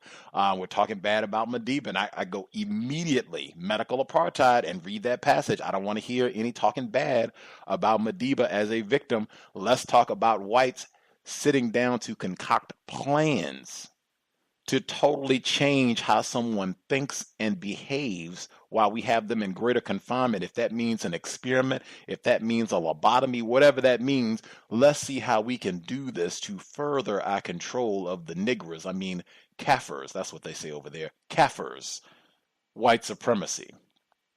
Medical apartheid. I don't have enough time. I could talk gloriously about that book for a long time. And we read, I mean, it's a lengthy book. We spent months reading Medical Apartheid. I was so elated to hear her talk. And then to hear when the race soldier called in and tried to be mad about the removal of the statue, to hear her be so eloquent in refuting the white supremacist jargon that she attempted to insert in the Harriet A. Washington, Black Brilliance. Anybody who is in need of a book, if you have not read, full title, Medical Apartheid, The Dark History of Medical Experimentation on Black Americans from Colonial Times to the Present, that should be your next book. No questions asked. With that, if you could not use metaphors for the Saturday broadcast, that would be super appreciated. I heard a number of metaphors this week. There were so many. I'm hoping that I can remember a few of the ones that I heard throughout the week. But it just further reminded me of why on this particular program, I request that we not use metaphors. I thought my memory would not fail. The metaphor that I was thinking, or at least one of the metaphors that I was thinking of that I thought should be referenced or brought up, when people say, are you going to be a Nazi about this? This will often be with regards to enforcement of a rule or policy of some sort. Like, you're not supposed to use more than 6 staples a day. Are you going to be a Nazi about the staples? My gosh, I had to use 7 staples. You're going to be a Nazi about this? Even that metaphor. Because generally when people say that, they mean Nazi, meaning are you going to be really strict about enforcement of policy and procedure? Are you attempting to be very streamlined and efficient about how we do this, or very strict about how we go about doing this process or this procedure? That's often what they mean when they say that. The fact that you would have a regime of mass murder, that becomes common usage for efficiently or strictly doing something. Strict enforcement of policy is, we think immediately of white supremacists, Adolf Hitler and company, slaughtering millions, so they say. The metaphors often reflect racism, white supremacy. Another one that lots of them came to mind this week.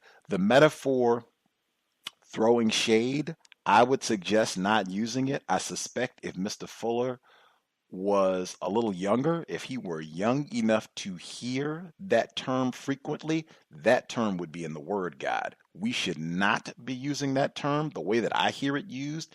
If somebody is quote unquote throwing shade, they are generally saying something derogatory about another individual. Oftentimes I feel it's someone non-white saying something derogatory about an individual, and somehow the term throwing shade, I process that is, I am detracting light from you, I am applying darkness to you, or somehow darkening you. That term should not be used. In my view, it is reinforcing racism, white supremacy. It is suggesting that saying something derogatory about a person is somehow darkening them. Anything that is suggesting vileness or degradation with blackness, all of that should be ceased immediately. We should not be using the term throwing shade, casting shade. Any derivative of that should not be used. It is reinforcing white supremacist concepts and ways of thinking that devalue black people, blackness. As I was saying, this broadcast, if we could not use metaphors, I would be super appreciative. Many of them support the system of white supremacy, and racists frequently practice deception by using metaphors in a manner where they can suggest that these two concepts are equivalent. They're one and the same, if not twins, and often that is not the case at all. It's one of the ways that they practice master deception, racism. Many victims of white supremacy, including Gus, we've been exposed to this misbehavior for centuries, and being victims of white supremacy, many of us, we are still learning. As such, sometimes we will substitute a metaphor for logic when we have not really come to a conclusion, and often that substitution, it furthers confusion. If we could be explicit, direct about what it is we want to say, that would be great. If we need a bit more time to think about what we want to say, that is totally acceptable. With that, if folks also could use their mute button, that would be super appreciated. If you know you are in a noisy environment, just use your mute button. You can say whatever you want to, and then mute your line. Really appreciate it if you have multiple things that you want to say. If you could just take 5 minutes to share your comments, and then once everyone else has had at least one chance to speak, you can unmute your line, come back in and share your additional thoughts or questions. With that, I think the questions I asked again, if we have any of the folks who participated in medical apartheid, if you want to share, that was Harriet A. Washington that we got to hear. Any of the folks who heard that book, if you have any endorsements about the constructive value of that text, and if anyone, being truthful, anyone tune in to see the final episode of Scandal this week, and if anyone needs a moment to share thoughts, remembrances of former First Lady Barbara Bush. 641-715-3640. The code again, 564-943#. Press *61 if you would like to participate. First few folks who dialed in with a hand up, if you have commentary you would like to share, line should be open. Proceed. Hello. Yes, ma'am. We can hear you. Hi. Thank you so much for taking my call. Good evening, everyone. I watched Scandal. I don't know why. I never watched it before, and I was confused because I did not keep up with the show. I don't know. I guess I was just really bored. I don't know. The crazy lady who said her dog wrote a book passed away. Maybe her mind needed to rest. But seriously, this weekend I was ill, and I did go to the doctor, and that is, God, I wasn't having a baby or anything. I just had a cold, and I never really thought about all the racism and stuff till I went. I talked to 4 different medical professionals. No one said my name is such and such. I live in Macon, Georgia. I've never been to the doctor where the doctor or the nurse and say, "Hi, I'm so and so." And I was like, I need a friend because I can't go to the doctor by myself because I was just really discombobulated, I guess, because I was ill. But I did have a cell phone, which I really do have, so I did. Towards the end, when it was wrapping up, I called my mom so she could listen to hear what they were saying. And they prescribed some blood pressure medicine for me. And I had that before. And the first time I had that, I had a black doctor a long time ago, and she gave me a sample or whatever. And she was like, "Well, just go take this medicine." They just walked away. And I was like, my mother was like, "Didn't I give you a sample?" So I was like, "Yeah, you're not giving me a sample." And then the lady just walked away. And I told her I didn't have a doctor. The doctor came in, and she was like, "Well, I'll refer you to this place. They help you regardless of income." And I don't know where that came from because my address and everything's on file. I need the insurance to get through to the earners of care. I live in the highest, the zip code I live in has the highest median income. I just looked it up to verify and call, so I won't say anything crazy. So this is, I live, it's a hard place to access this urgent care without a vehicle. The buses only run during rush hours, so there's no bus during the day, so I don't know how she thought that, I didn't, I'm single. All that sort of information is there. They asked me 3 or 4 times about birth control. I'm like, I said no. I mean, I don't know what part of no you don't get. It's still, not true. So yes, you have to be careful. If you have to go to the doctor, find a buddy. I'm on a mission. I don't know who's going to be my friend, but I'm going to need a friend to at least go to the doctor in general, because I was just like, I've never heard such a thing. The doctor doesn't introduce herself. And the first person was the nurse. She at least did say I'm the nurse. She was African American. And I asked her point blank, do you know any black doctors? Like, hint, I do want to go to the doctor, but I kind of need a black. Do you know any? And I guess, I don't know, she didn't know any because she never came back with any names. And again, I am college educated. And right now, income does change. So right now I do, not to, just to add to the situation, I do earn 6 figures. So it is primarily, I definitely do believe, and my experience is, it is a racial thing. Thank you. Well, I think did emphasize, excuse me, I think they did emphasize in the clip that we heard talking about the black maternal mortality rates that it was not class at all, that they were seeing these problems even with, they were seeing these health problems even with black females who were making what whites would call making pretty good salary, were, well educated, and they were still seeing these problems, suggesting strongly that it is white supremacy racism and exactly the health concerns that you're talking about. I hope you're able to get those addressed with a black physician. If you can continue your search, if anybody knows of any black physicians in the Georgia area, that would be grand to share. untiljustice@gmail.com. And then one tip I heard, I'm sorry, I didn't mean to cut you off, but I heard from one of the other callers, and I did look this up, and I kind of found some, but I don't know anybody, so I don't know how the black doctors were. But when I looked up the doctors in my insurance, I did pick the language of Swahili, and that was a hint, because you can't code them as black, but usually if they give a language as Swahili, there's a good chance at least they might be African black. So I have done that as well. Okay. Well, if anybody knows any information about black physicians in the Georgia area, that would be great, helpful information. And that's something that we talked about for a long period on the broadcast in terms of if you are not in good health, if you need to go see a doctor, to have someone go with you. They don't even necessarily have to be the most codified person, right? That they don't have to have read every thing that Mr. Fuller wrote or whatever the case is, but just so that they can listen, so that they can just ask reasonable, logical questions, just to have a second person who's there who can see things like what you just said. Oh, wow, the doctor came in and didn't even, say, oh, I'm, Dr. Such and Such, nice to meet you, da-da-da-da. They didn't even do the normal courtesy thing. Like, man, I don't know about these folks. The nurse seemed to, not be as friendly as well. Like just little things like that where they can help, because you're not supposed to be, in your right mind if you're not feeling well, to just have someone who can help out with that. That is huge. If you can just have a buddy,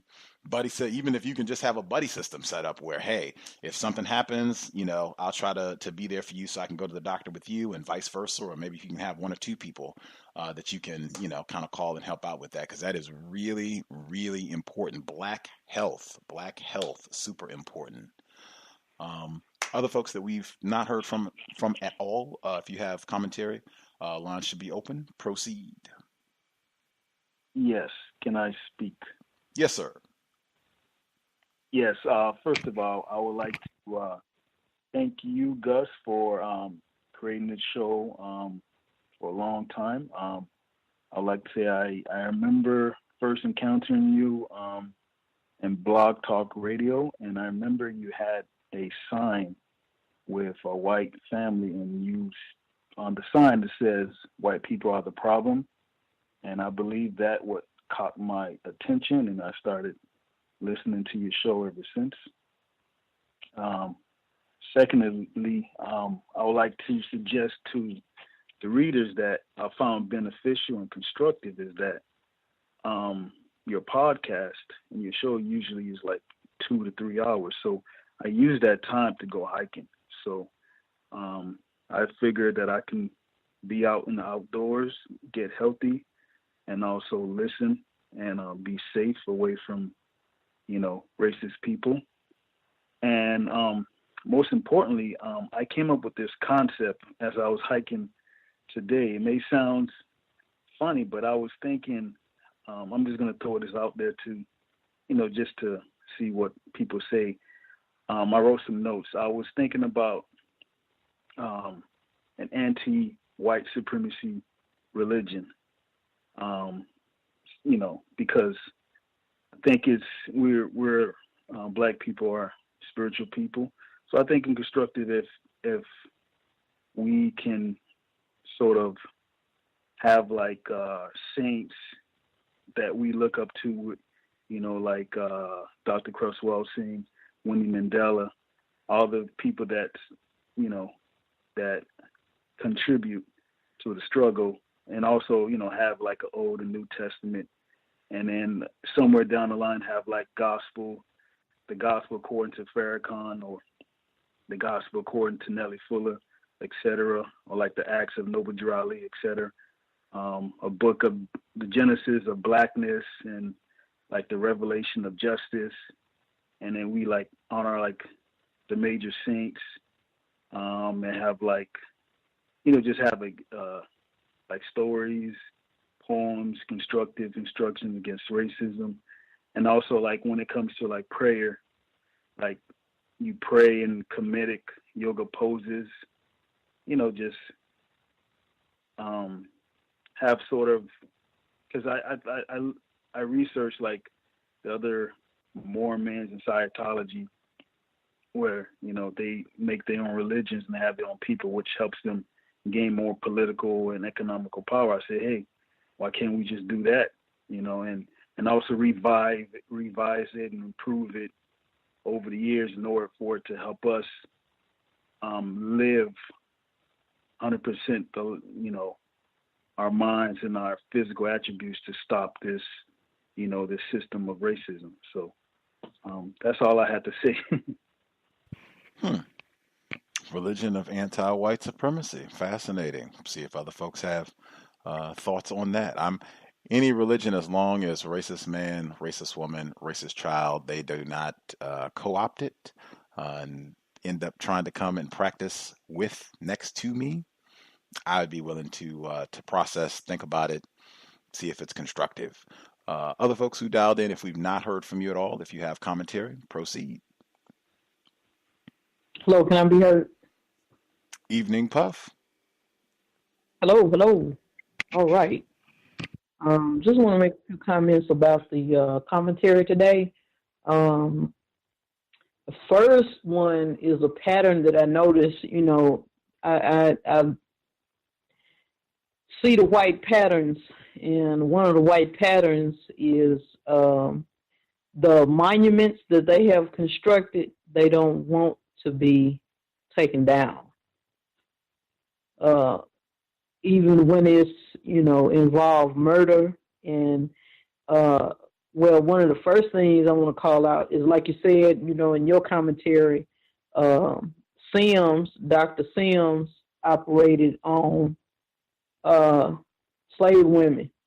And this was, number one, without anesthesia, and two, conducted his experiments. I mean, they would bleed to death, and the babies he delivered would too, and it was very, but he gets a statue, like who commissioned this statue and why should he be recognized at all, but, again, slaves are not people in their context. So, I just want to notice a pattern, regardless of what they did, they defend what they did. Because you notice that the white collars were defending this person. And it's like no matter what he did, I mean, how many people he killed, or whatever, they were not people. They weren't white people. And so, it's a notice there. And then, tying into that is, those people aren't worth anything. or they're worth less. A white life is worth more than a black life, and is what they're saying by that, you know. And they say this in, you know, all contexts. Going to a different vein, you know, the creator of Scandal has a $100 million deal with Netflix, and she has several. Shonda Rhimes has, victim of racism. Shonda Rhimes has, you know, several, you know, development deal with Netflix, and worth $100 million. But, you know, in that same context, they gave another show creator $300 million, and she has less than a resume with, you know, that whole thing. And, you know, it goes to the point of what Monique is saying. Why does Amy Schumer get $13 million, but, you know, an Oscar winner, you know, same thing. You know, why does she get only $500,000? And then Wanda Sykes has the same.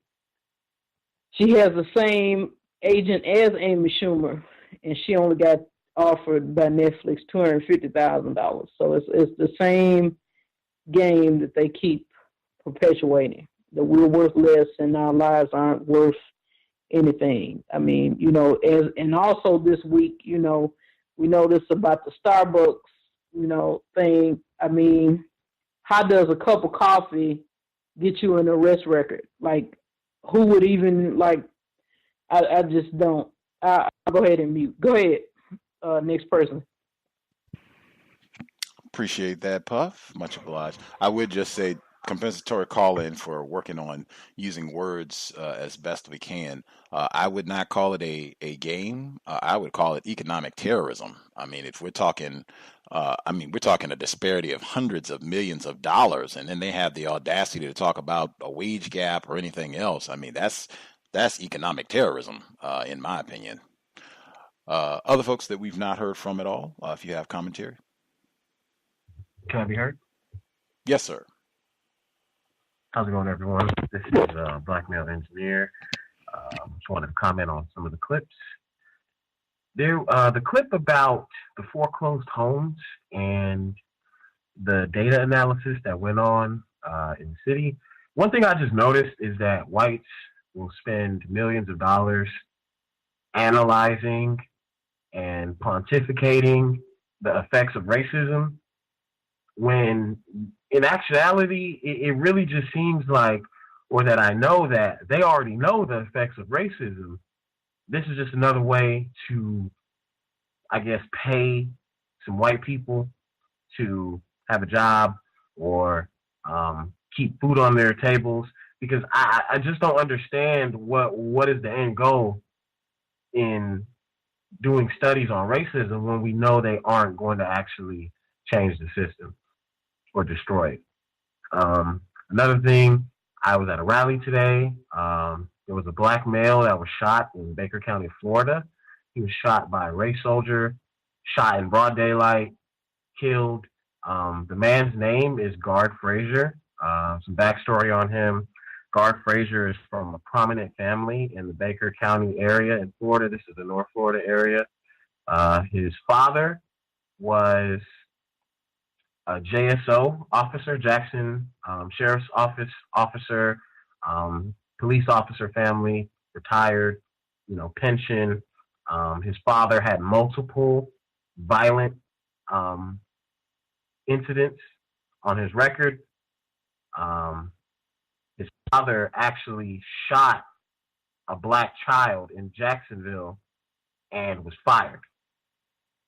He literally pulled out a gun and shot a child and was fired. The sheriff even said that the shooting was just completely unjustified, had to fire him. He gets hired in Baker County, and he's able to retire in Baker County after he's fired from Jacksonville. Just something to note. And Guard Frazier's grandfather was a Grand Wizard of the Ku Klux Klan and state senator. So also remember that, when whites say that racism is just ignorance or something that poor white people just know in the backwoods of the South, no. These are obviously intelligent whites, state senators running the country.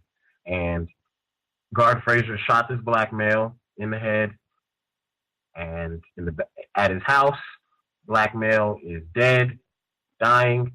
The state deputies come within 30 minutes. Guard Frazier has not gone to jail once. He has not been tried. The case has never been seen in front of a state attorney. It's just sitting on the desk. And we had a vigil for him, and we walked, marched, the whole hoopla. But it was just kind of sad to know that this black male was shot and nothing has been done. The man has not gone to jail. Everyone knows who it is. It's just his family, powerful whites in the area. And I'll end it there. What was the name of the victim again? The victim's name was DJ Brazier or Broader. Sorry, DJ Broader. There's a Facebook page, Justice for DJ. If you go on the Facebook page, you'll be able to see it. This might blow up nationally. I don't know, but this is, pretty prominent. His family is just very well connected. But DJ Brazier. Gotcha. We'll check into that, and I will share information with listeners as well if they want to check into it more. I know we have a lot of listeners down in the Florida area. Other folks that we've not heard from at all, if you have commentary, proceed. May I be heard? Greetings, Red in Nevada. Hello. Thank you for taking my call. Hello, everyone. Unfortunately, no stories from the Las Vegas Review-Journal. I'm actually in the process of moving. But I did want to definitely at least comment on the clips. And the thing that I didn't like about the I guess maybe like the first clip about black maternal problems was that, and this is definitely BGQ, of course, but the metaphor of weathering, how it shows how the female, she said that it shows like resistance and a resilience, and I forgot the other word that she used, but it seems like if there was this such resilience, it almost sounds like, how people have said before, well, these types of issues or this type of situation makes us black people, or racism makes black people stronger. And it's not, I don't see the facts to go along with that. And especially if, this weathering, quote unquote, is making people stronger, it's not actually, you're not seeing the results in them having healthy babies. And then to keep going back to the poverty thing, and I think last week or maybe the week before last, when I was reading like from the newspaper clipping about at that time they were talking about basically the effects of housing discrimination, and even with poor whites were still more than likely to be approved for the governmental housing loans. I think it was the FHA loan, something like that. So it's like this still, it's kind of like, I guess I'm just frustrated today or whatever, but this thing about, people of color and also, poor people. The people of color thing was also in the clip from Harriet Washington. And I do have the book. I actually bought the book after I went back in the archives and I listened. And I definitely appreciate that book even more so than any other book that I've ever heard of, because it seems like, it's something that, even though it was, it's a few years old, however, it's still very contemporary. It's still happening. It's not, I don't want to, keep going on, because I guess I was going to maybe use a metaphor, but I definitely appreciate that book. I know that things about Ohio, it really sticks in my mind, but I know that there was a portion where she had wrote about, I think there was a clinic or something in Cleveland or Cincinnati that was not really getting informed consent to X-ray maybe children, and I know that was a problem. And I guess the last thing that I would say, and I also appreciated Ms. Washington correcting that racist when she was saying, you know, a statute is a document. And in no way, shape, or form is, I thought the definition of a document, at least by Webster's definition, is, you know, an actual, maybe a paper, or whether electronic or physical, that contains, you know, some type of information. But I guess I'll leave it there. Thank you for allowing me to share.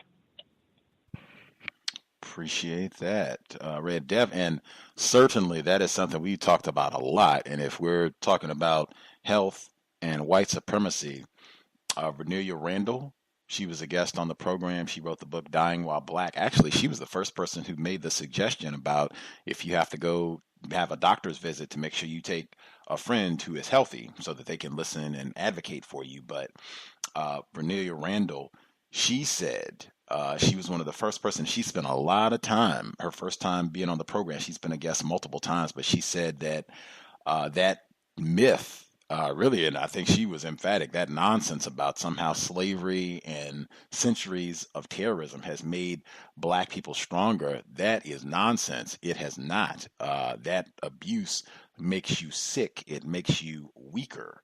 And we just, you know, or really racists perpetuate this mythology that, oh yeah, black people, they're super strong. All those lashes and what have you have just made them super, super strong. And that is total nonsense. No evidence to support that at all. And I always appreciate that being refuted emphatically. Other folks that we've not heard from at all, if you have commentary. Can I be heard? Yes, sir. Black male engineer here again. I wanted to correct myself. The victim of racism that is deceased, his name is DJ Brodus II. I pronounced his name incorrectly. DJ Brodus II. Brodus, Brodus? Brodus. Got it. Awesome. Oh, okay. I will share information. It seems I even have some reports about the rally, perhaps. I will share so that people can get more information. Other folks that we have not heard from at all, if you have commentary, proceed. Can I be heard? Yes, sir. Your volume is a little low, caller in Florida. See if I can turn it up. Can you hear me, Gus? That is better. Thank you very much, sir. Greetings to Gus, the host, the listeners and callers. As far as the Scandal sitcom, I haven't really watched one episode of it. To be honest, I just only heard of it. But to get into some of the audio segments and some of the events of the week, I wanted to mainly start on the Starbucks predicament, and that I believe on the workplace racism on Thursday, the guy was talking about, I guess, unconscious bias, implicit bias. Like, I wonder if it's more than one definition for that term, or they're using the same definition. I don't even know if he explained like a definition for those words in that clip. But I do agree that I guess they're supposed to be closing the stores. Like, I don't think it's going to have an effect on racism itself.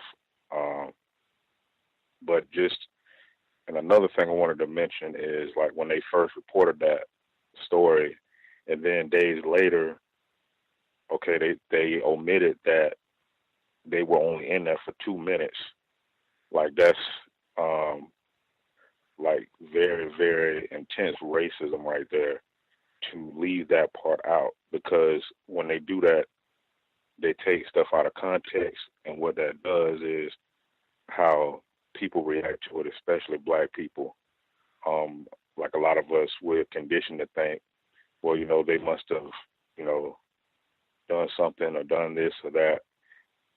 And, you know, I know we have our victimization, but just leaving something out like that can be very major. And it just shows how the racism was right there as soon as they walked in. and was denied the bathroom privilege, and the race soldier was constantly trying to get them to order a leave, and she made that white connection over the phone, and the law enforcement officials came to the business establishment, said they had to leave, and then that was pretty much it. So racism, white supremacy is real, and I'm not sure if they were less confused or not. But the people all in the coffee shop, they were saying, I guess, well, why are you doing this and that? But I still highly suspect them as racist because they could have done more. It's not really white privilege. Like, they still practicing racism because they could have, maybe like made a barricade around them or something, like, hey, you can't take these guys out of here. Like, they still sitting there comfortably from their desks or their tables enjoying their coffee or not even getting anything. Like, so much can be analyzed about that. And they use the word reconcile. At least from an article that I seen, I guess the white woman wants to reconcile with them, I guess, but she the one that was practicing racism, so it's kind of confusing.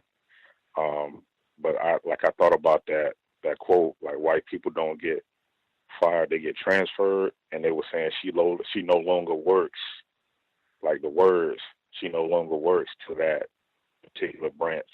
So she possibly was transferred, I'm guessing. I could be incorrect. But that, like, to get on another story, like, there was an officer or two officers that were shot, like in Trenton down here in Florida, but they never really released the image. At least I haven't seen an image of the person who did the killing, and I suspect it could be a white person, but I looked it up. It was a 59-year-old person named John Hebert. I think that's what his name is. But, they're not using the terms black identity extremists and white identity extremists. So it's interesting now they are reporting these stories. And the last one is the evictions. Like, I've been meaning to mention that. Like, there are a lot of black people, like, calling up to the courthouse or coming in to get a copy of the final judgments because, see, it's a failure for them to obtain, like, proper shelter or getting an apartment or obtain an employment, or their children are having trouble getting into a good school, and they just need that one sheet of paper with a certification stamp on it, I guess, to prove something, that they don't owe any kind of debt or something. But that part where she was saying, hey, the lawyers and the judges, they all know each other. But I think what she left out was that they're white. Like, that's significant.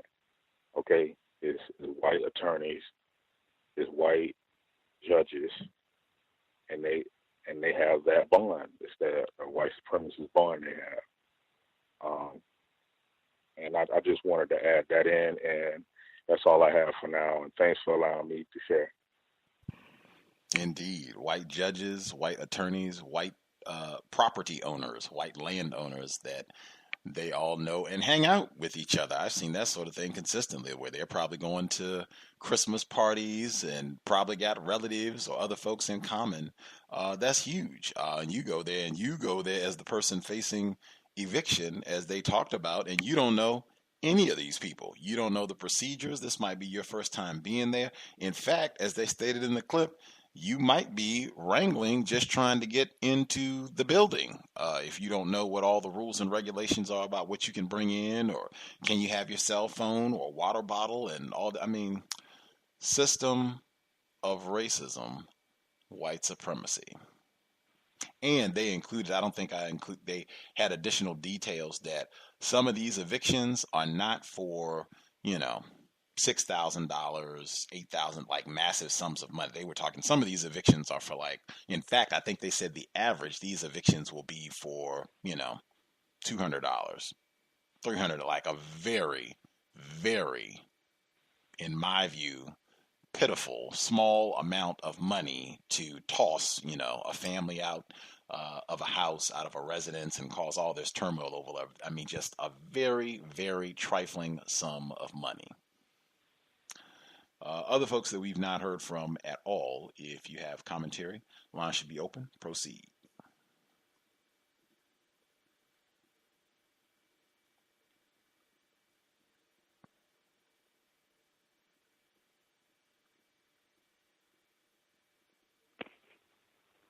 Folks we've missed completely? Any folks that we've not heard from at all who had a hand up?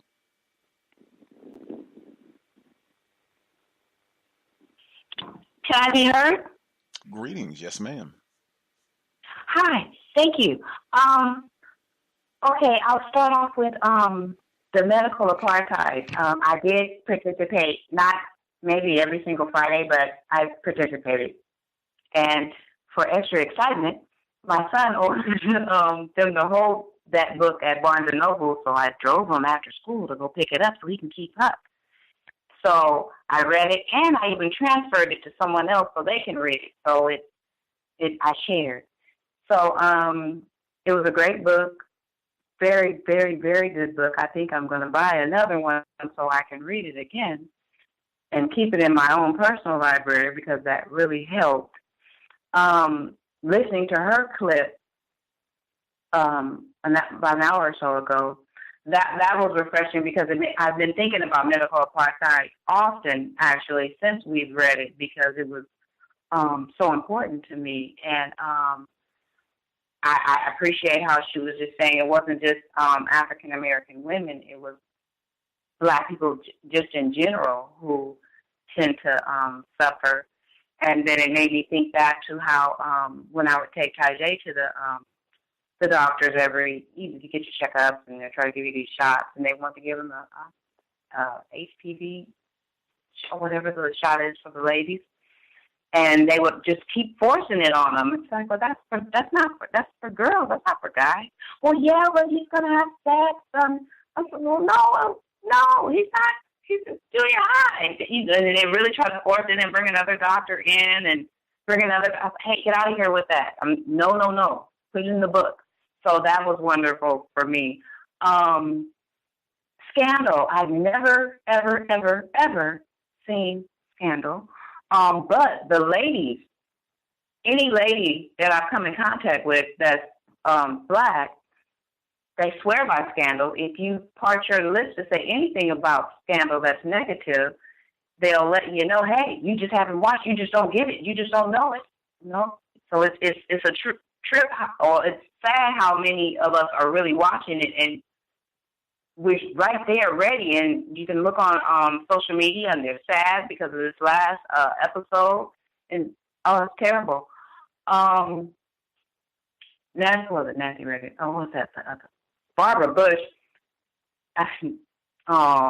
So what else? What was on the list? Snap! I can't remember. Oh, darn, I forgot. But I did get find a child to do the that read the book. I didn't have to find her. I knew her. I was very close with her mom, and she's 13, and she read the book that we're reading, The Hate Gate. So I sent you an email, so I'll resend it after I check the social media. And then we'll just go from there on Thursday with the book. And I think that's it because I'm having a brain freeze. But thank you so much for taking my call. Indeed. Our mom in the Bay Area, The Hate You Give, this coming Friday. We will be all done, final session. If you know of any younger folks who read the book, wrote about the book, if they read it for pleasure, that's fine too. Please tell them. We would absolutely be overjoyed to hear from them this Friday, 8 p.m. Eastern, 5 p.m. Pacific, as we conclude Angie Thomas's The Hate You Give. Other folks we've not heard from at all, if you have a hand up, line should be open. Proceed.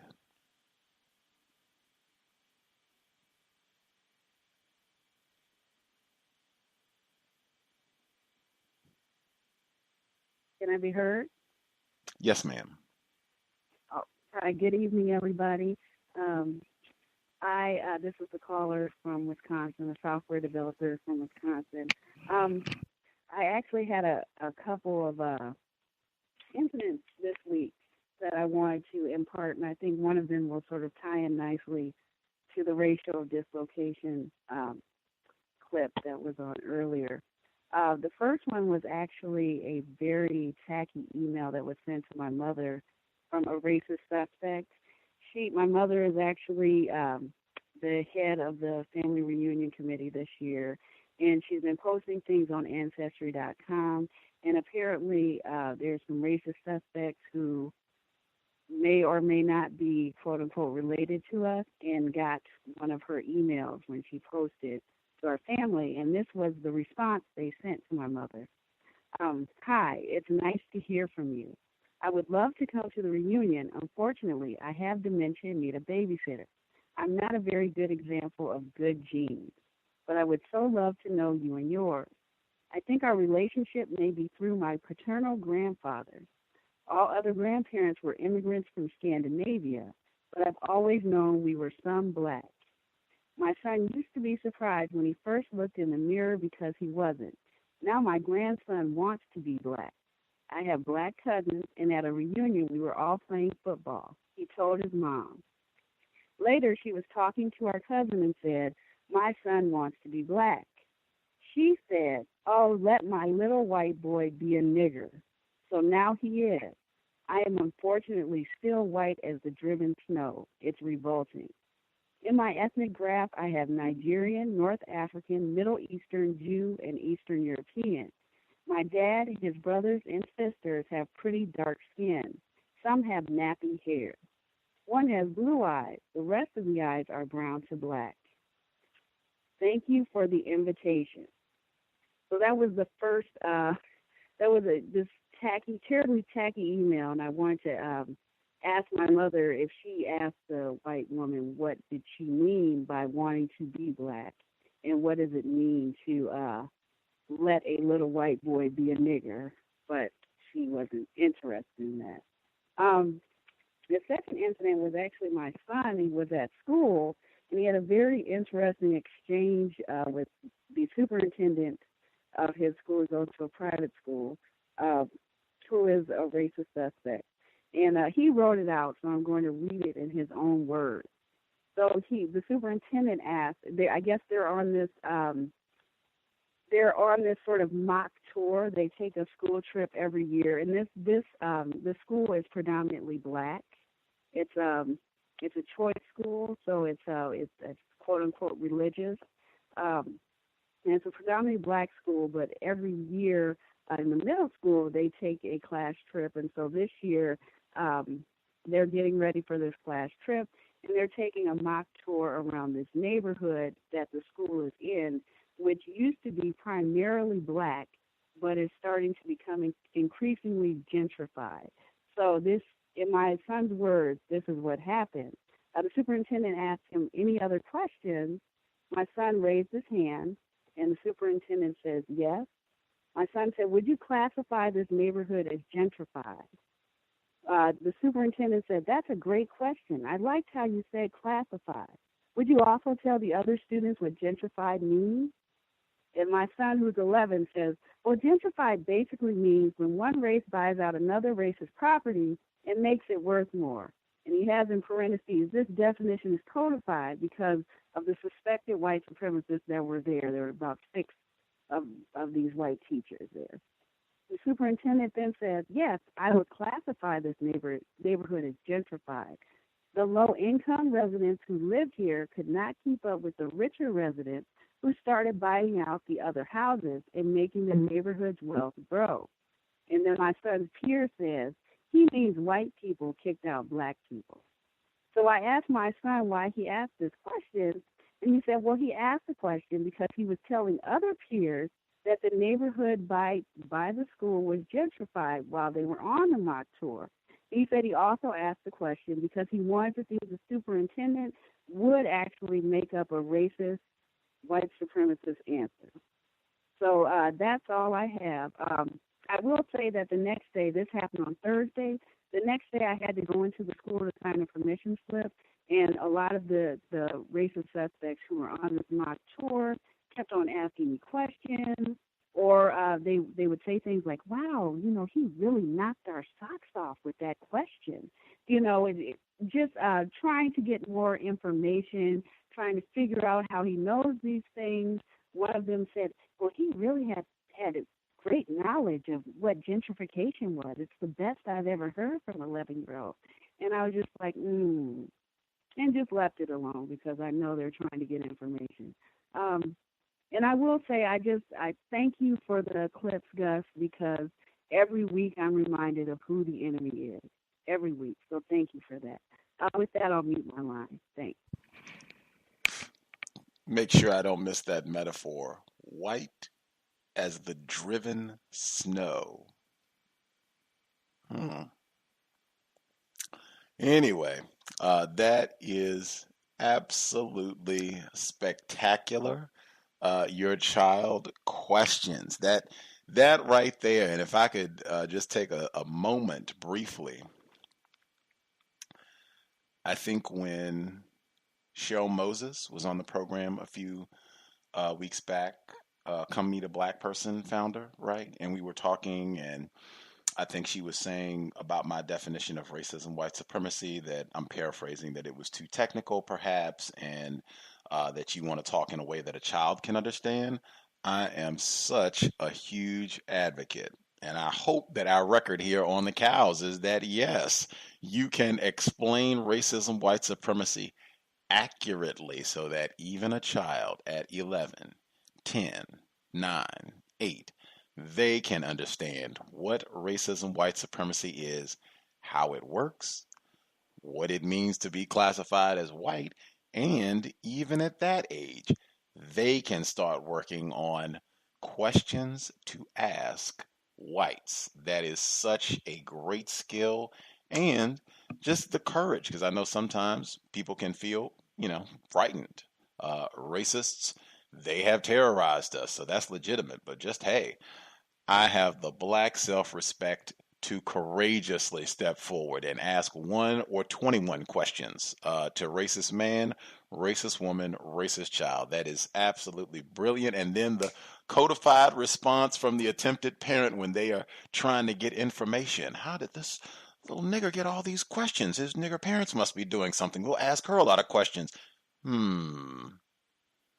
I don't have a whole lot to say either. I'm going to be codified to brilliant all the way around. Tell your child outstanding job, and to remain alert, because I am sure that they are going to be paying very close attention to him at school from now on if they weren't already. Gus, I just wanted to say to that, yes, I have let him know, and thank you, by the way, for the kind words. I have let him know that, yes, they will probably be asking more questions, and there is a non-white black male there who is the only black male in administration. He's the dean of discipline, interestingly enough, for the middle school, and he's married to a white woman. So I have explained to him that this person is a victim, and that he is under a great deal of pressure because this is how he earns, this is how he feeds his family, and he may come to him and ask him questions. Do not let your guard down, and it's not necessarily this non-white victim's fault either. So thank you for that. Being prepared. Outstanding. You can explain, really. That is your duty, really, in my view, one of your primary duties, and why I say Grandsister Dr. Frances Cress Welsing, she would say consistently, when you play around with sex, the joke is on the offspring. When you plan out way in advance to have children, how are we going to talk about white supremacy, racism to our child at age 2, age 3, age 7? Resources, books. That way you can put more time into making sure you have all that stuff together so that it'll be easy when it's time to have these sorts of conversations. Great job.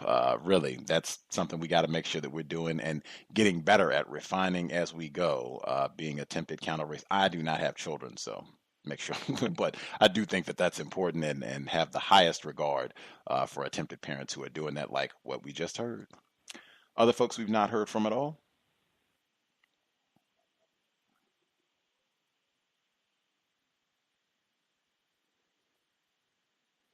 Please don't wait till the last minute. If we have people that have not spoken at all, it would be grand to go ahead and hear from you now, as opposed to waiting until it's 5 minutes left and then having a chorus of people say, "Oh, hey, I have about 20 things that I want to get in before we get ready to conclude." So, folks that we've not heard from at all, if you have commentary. Right here. Greetings, Ivy. Greetings, Gus. Greetings to all the callers and listeners on the line. Gus, do you have the applause sound clip? Repeat, please. Do you have that do you still have that applause sound clip? The applause sound clip. I might. It would take me a second to look through my clips to see if I still have it. That is so in order for the qualified software developer and her son. So I was just wondering if you still had that. So I'll just keep talking in the meantime while you're looking for it, or if you get it later, or whenever. But anyway, I wanted to say also that I listened again to the I believe it's the Hate You Give, the beginning where you had the bamboozle and how you tied it all in together.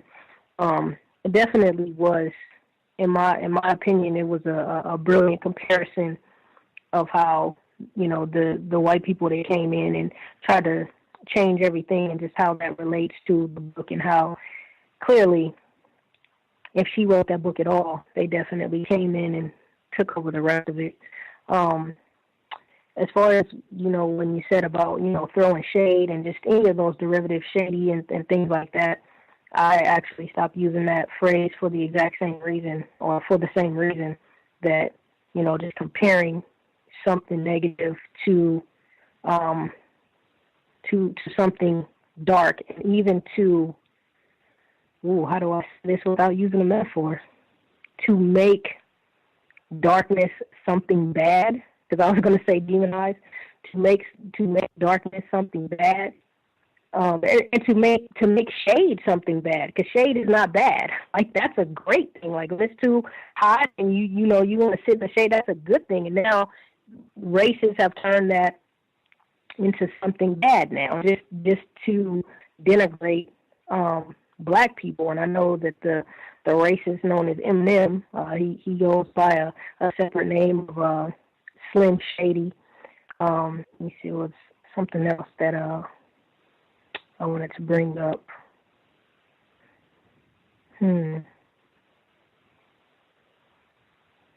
Well, I guess if I think of it later in this time, I'll just bring it up. But yeah, I just wanted to say, that's awesome to the codified software developer. I'm not shocked at all. I wanted to ask you guys, because that situation reminded me of this. And if you are not at liberty to disclose this, I'll understand. But I just wanted to ask, Justice, your either co-host or former co-host, when she was like 14 years old, she said something very profound to a racist name. I believe her name was Stephanie Ely. And so my question is Justice still on her counter-racist grind, or is she not? And again, if you're not at liberty to answer that, I'll understand. But I was really just curious about that, because she just taught me so much. And her being so young, being so codified, reminds me of the codified software developer's son. So, Absolutely. And I mean, that right there, that's why I said, I hope on this broadcast, great illustration of absolutely you can talk to children at 10, 9, 8. I mean, yes, and they can understand racism, white supremacy easily. Sterling illustration with Justice's contribution. She, well, I guess it would depend on what you mean by on her counter-racist grind. She absolutely is still applying her understanding, her understanding of counter-racist logic on a regular basis. I'm not sure how you would stop or cease doing that once you have an accurate understanding that, yes, this exists. This is racism, white supremacy she is doing her school thing. She is 19 now, so that's the general trend of what people do at that age. That's taking up a lot of her time, energy, focus doing her schooling. But absolutely, she recognizes racism, white supremacy, and comments on it on a regular basis, both from what she's seeing from her professors and around her regularly. Absolutely. I'm so sorry for the metaphor, but that is exactly what I meant. She's still applying it. I know there was a guest. Her name was, I believe, it was Aisha. I know her last name was Segment, and I heard her on the interview where she said before she used to make a lot of political music, and she has no desire to make that type of music anymore, and now her music is pretty much what you hear typically, just the popular trendy things that you hear these days. So she doesn't seem to be, I guess, interested in any sort of counter-racist lifestyle, for lack of words. So, that's what I meant. Like, even though Justice isn't co-hosting the show, the program right now, is she still, having the same mindset and still growing as a counter-racist and still interested in counter-racism. So that's very encouraging to hear. Did you find that applause button? Clip? I was searching and I did not find it. Now, I might have put it in under a different name, but I have not. As of yet, I failed. Okay, well, thank you so much for even looking for it. And that's all I have. I'll mute my line. Thanks, everyone, and thanks, guys. For sure. I guess I would say, and that's what I say about comparisons, even though that there's nothing incorrect about that. Make sure I'm explicit. There's nothing incorrect about referencing Aisha Segmet, who's been a guest on the program more than once. I would just say that, at least in my view, is slightly different if you are engaged in some sort of commercial enterprise, which entertainment mostly is. I think in that form of what she was doing, some sort of commercial enterprise, you're trying to be compensated for what you're doing. That's a little different than just going about your existence and applying counter-racist concepts where you're not necessarily looking for any sort of direct financial compensation. I think that might have a big bearing. And plus, Aisha Segmet, I don't know what she's doing like in her personal life. She might be still doing all of the views that she had and was originally articulating. She might be still applying all of that in her personal life, but just with her music right now, she might be doing something else for different purposes, if that makes sense. It does. Thank you for that. Mm-hmm. Other folks, if we've not heard from you at all, please do not wait till the last minute. If you have commentary, feel free. Can I be heard? Greetings, Imhan DC. Yes, sir. Greetings to you. Greetings to you, the host, the callers, and the listeners. I wanted to talk about the chemtrails again. Today was a relatively sunny day, so it started out with mostly no clouds, blue skies, and then towards the middle of the day, they started putting out a whole lot of airplanes that would let out these chemical trails out of the airplane. They were doing it early in the day too, but towards the middle of the day, it was just plane after plane in a short period of time, and they started making these arches. So they made several different bell-shaped arches with different length, how wide the arch was, and they also so they did that going from like the ground up and then down, and then they also did a lot of circular patterns in the sky, not complete circles, but look like they're closing off a cloud, whatever cloud pattern that they're going to create. They did several of those curves in the sky, like on a horizontal plane. They also drew a whole lot of checkered patterns in the sky and a lot of triangles.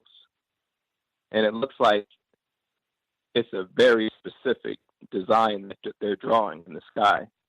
And and in a matter of hours, it went from a blue sky to a white sky to where the sun was shining, but it was shining through, again, this really thick haze of chemical cloud. And the rest of the sky, although it wasn't completely covered with cloud, it wasn't blue anymore. But it's a serious situation. They're doing this for a reason, and they're doing it, and it's very obvious. And it would just seem like they would be a little more covert. It would seem like they would be a little more covert with what they would do with drawing or putting all these chemicals in the clouds and in the sky. But they're not being covert. They're doing it, and people are not videotaping it. But it's very serious. Something's going on. I don't know exactly what they're planning, but that's something we need to pay attention to. Thank you. Appreciate that, Mhandisi. Other folks that we have not heard from at all, if you have commentary. Can I be heard? Greetings, Roz. Good to hear from you. Hey, peace and love to you, Gus, and to the other callers and listeners. Wow, great show. I didn't get to hear the very early clips, but I did get to hear some of the later stuff, and the commentary has been really great. I will say, Barbara Bush, good riddance to an old, wretched, racist backbone of the Bush legacy of terrorism. I'm glad she's gone. I hope the Queen of England goes next. She just celebrated her birthday, and it's just like she's been around for so long. It is nauseating anymore. So I'm waiting for her to, get out of the physical realm as quickly as possible as well. So yeah, good riddance to her. The clip on medical apartheid I found to be quite interesting. I would say I participated in that book study club, and I agree with you. It's one of my top 5 books of all times. I recommended it very regularly. I've discussed it regularly because I think it's one of the most important texts written about the deep, refined, systematic terrorism that's written into every aspect of people activity, every area of people activity. And that one, to me, as far as that book, really elucidates how it functions in medicine in a way that I don't think any of the text does.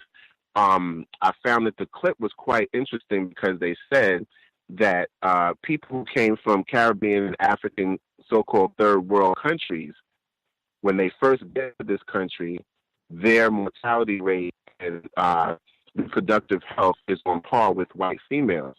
And they said within a year, their health deteriorates and then is on par with African American females, is what they said.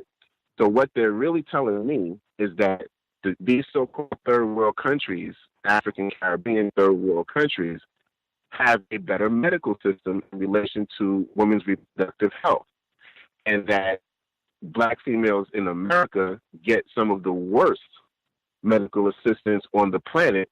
And once they get here, because of their color, they're being treated as Black females here because we're all in the system of white supremacy. So it should really be give people a lot of something to really think about in regards to, because I always thought, and I know that where my family's from in Trinidad, we had a horrible medical system, and it was Fidel Castro who ended up sending nurses, a whole bunch of nurses from Cuba to teach the medical practitioners in Trinidad and to also recruit new ones so that they can expand on the medical system there. And Cuba has one of the top medical systems in the world. So it should really give people pause for thought as far as going to the doctor for anything. And everything that one of the first female callers discussed about when she was ill is accurate as far as taking someone with you, someone who's lucid and who is not sick, that can look out for you and ask the right questions. It is. I've said this before on numerous programs. or as far as the compensatory calling when this type of discussion comes up. And that is of the utmost importance. Now, there's something else I wanted to bring up, because one thing I found is that now that my wife has this business with these 3 other Black females, they're coming in contact with all kinds of people. This particular strip in Brooklyn, and I'm only using a metaphor because this is what they term it. They call it the Black Magic Row. The Black Girl Magic Row. And the reason why is because the vast majority, I'd probably say like about 97% of the businesses on this strip in Tompkins Avenue are all Black female-owned businesses, and it attracts a myriad of people, from extremely famous people to some of the gentrifying racists in the area. And someone came to the store and met my wife, and they really got along quite well. And this woman is actually a writer, an author, and a degreed Black female writer. Her name is Deirdre Cooper Owens, and this discussion ties right into her book. I just got it not too long ago. It's called Medical Bondage: Race, Gender, and the Origins of American Gynecology. And she specifically deals with J. Marion Sims. I'm just going to read a little bit from the back cover of the book. It says, the accomplishments of pioneering American doctors such as John Peter Methow, James Marion Sims, and Nathan Bozeman are well documented. It is also no secret that these 19th century gynecologists performed experimental cesarean sections, ovariotomies, and obstetric fistula repairs, primarily on poor and powerless women. Medical bondage breaks new ground by exploring how and why physicians denied these women their full humanity, yet valued them as quote-unquote medical super bodies, highly suited for medical experimentation. In Medical Bondage, Deirdre Cooper Owens examines a wide range of scientific literature and less formal communications in which gynecologists created and disseminated medical fictions about their patients, such as their belief that Black enslaved women could withstand pain better than white quote-unquote ladies, even as they were advancing medicine. These doctors were legitimizing for decades to come groundless theories related to whiteness and Blackness, men and women, and the inferiority of other races or nationalities. Medical Bondage moves between subjects of text we can get into sometime down the road on the Book Study Club, and it specifically focuses on women's reproductive, gynecological health and the history of the terrorism visited to Black women by people like James Marion Sims and the other 2 people that were mentioned in the text. Now, to get a little bit talk about something else, it was interesting. My wife today was at work, and she met 3 young Black females, all of them 8 years old, and they were business people. One has affirmation cards that are African-centered and having to deal with Black self-respect. The other one actually is a seamstress, and she makes her own pillows. And my son ended up buying products from all 3 of them. The third one, I can't remember what she does. But my wife said they were the most eloquent, just highly intelligent young Black children that she had come across in a long time. Even my son, he said he was quite flabbergasted at the level of the conversation coming from these 8-year-olds. And at one point, my wife had asked one of them where she was from. So she said, yeah, I'm from Brooklyn. But she said, I don't really identify with America. I identify with Grenada, which is where her family's from. And she said she didn't get to ask her more about it. She wanted to, but she said based on the context of how she said it and the look on her face, she could tell that there was just a knowingness as far as understanding that something isn't right in this country related to racism. She just didn't get to question her, but I think they'll have more time down the road because this young lady's on the same street. And she said it was just a profound experience to come into contact with these brilliant young Black children who were just quite sharp and business savvy. You said that you had a couple other questions. I wanted to answer them too. What was the other questions besides the psychopathic Barbara Bush, good riddance to that broad question? Did you get to see the end of Scandal? And then I think I asked for people if they participated in medical apartheid. Oh, okay. So yes, I did not watch Scandal. I actually despise, loathe, and hate that show. I never watched it from day one. I just would get nauseous whenever I would hear people talk about it at work.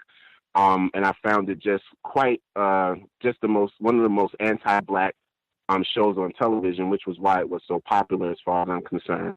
So no, I didn't get to watch it. I would never watch it. I just think it's a waste of life force, time, energy, and attention that I'm not willing to put in to watch a black female be sexually sewered and terrorized by a white supremacist. I just think it's just quite disgusting. So yeah, I didn't get to watch it, but ultimately, I just thought that the medical apartheid aspect of this is quite telling, and I think it's disconcerting because you're guaranteed, as far as this system is concerned, if you come to this country and you're a highly melanated person, to be abused. And it's funny because even the context in which they use the term, that the African and Caribbean immigrants, their mortality rates and health plummeted to the level of Black American females. Now, just that concept really, it kind of reminds me of the caste system in India, because you have the untouchables, which are the largest population, and these are Black Indians that migrated to India, the original Indians that left from Ethiopia and settled there. And these people are discussed in those terms. As far as they're known as Dalits, but they're also called untouchables. So to me, when they use that term, their health fell to the level of Black Americans, as Black American females, as if there's some inherent, some sort of inherent negative aspect of being a Black American female, and to me, it didn't fully take into context why their health is at that level, and it's white supremacy. There's nothing inherently wrong with being Black and female. It's the system that is causing this particular disparity, and that's what needs to be addressed. So thanks for the opportunity to speak, and I'll mute my line. Appreciate that, Roz. Other folks that we have not heard from at all? Can I be heard? Greetings, retired firefighter. Greetings, everyone. I'll start off with the white person who was formerly in the position that's called First Lady. I measure white people by the extent that they have been active on countering the system of racist white supremacy. The system of racist white supremacy, and I briefly, because the television was on that particular channel when I went to my mother's house, and the funeral was actually on television. And normally, the funeral, they talk about a person, in their life and whatnot. And I never did hear anything that has anything to do with countering racism and white supremacy. So, and I would say not only for Mrs. Bush, but white people in general, they do not come nowhere close to anything that considered to be countering racism, and specifically in her position, being that through sex she is in close proximity to two males, one as being sexual partner, two the results of sex, and still you don't, and very influential with those two people, but nevertheless there is none that I've actually heard as far as countering racism and being serious about it. The television program Scandal, never saw it, heard a lot about it. None of it, as far as for what I've heard about it, was constructive, considered to be constructive. If I had the power to do so, I would encourage any non-white person to stray away from taking jobs to whereas they are saying and doing something in an imagery form that I guess is called acting, that is not constructive. I think I know the one of the principal actors in the program. I believe she, black female, I believe she played Ray Charles' wife in the movie, and I did like her performance in that movie. If I am correct, I think I am. I did like her performance in the movie, and it did tell me that she is very talented and quite professional. So I know she can, do pretty good things. But just the name of the program, Scandal, would have me to not watch it unless it had white in front of it. Then I would, probably I'll be tempted to watch it if it had white in front of the word Scandal itself.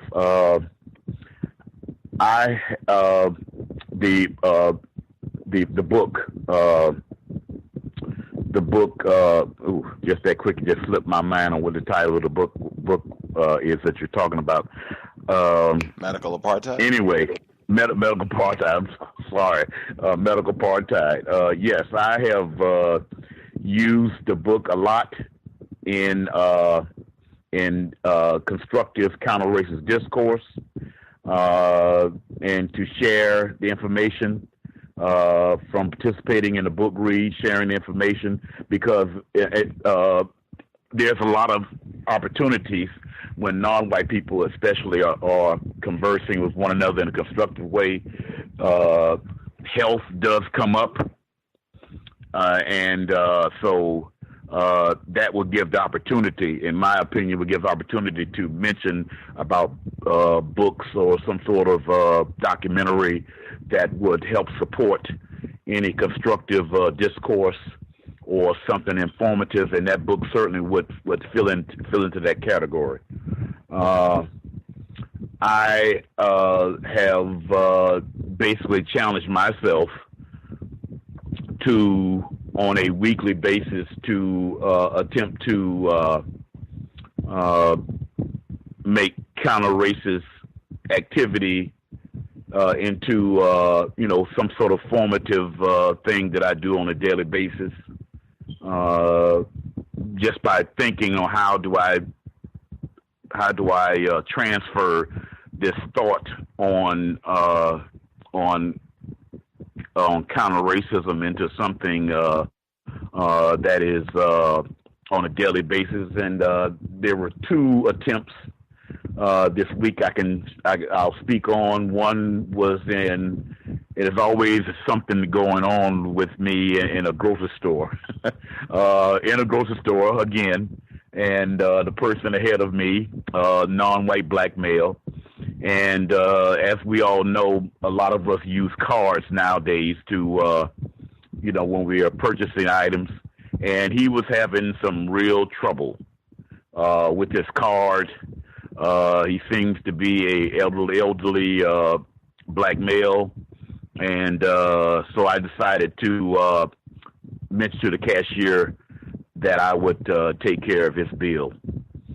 And so he can proceed as well as I can proceed also through the line. There was another similar situation. This was in a fast food restaurant where I don't go through the drive-through when I do go to a fast food restaurant, because I would like to see on how my food is being prepared. So anyway, I go into the restaurant, and there was a black male who approached me, and he asked for money.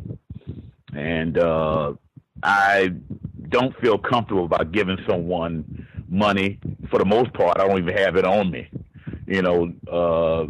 For the most part, I don't. And in this case, I did not have any money on me. And I mentioned that to this black male, that I don't have any money.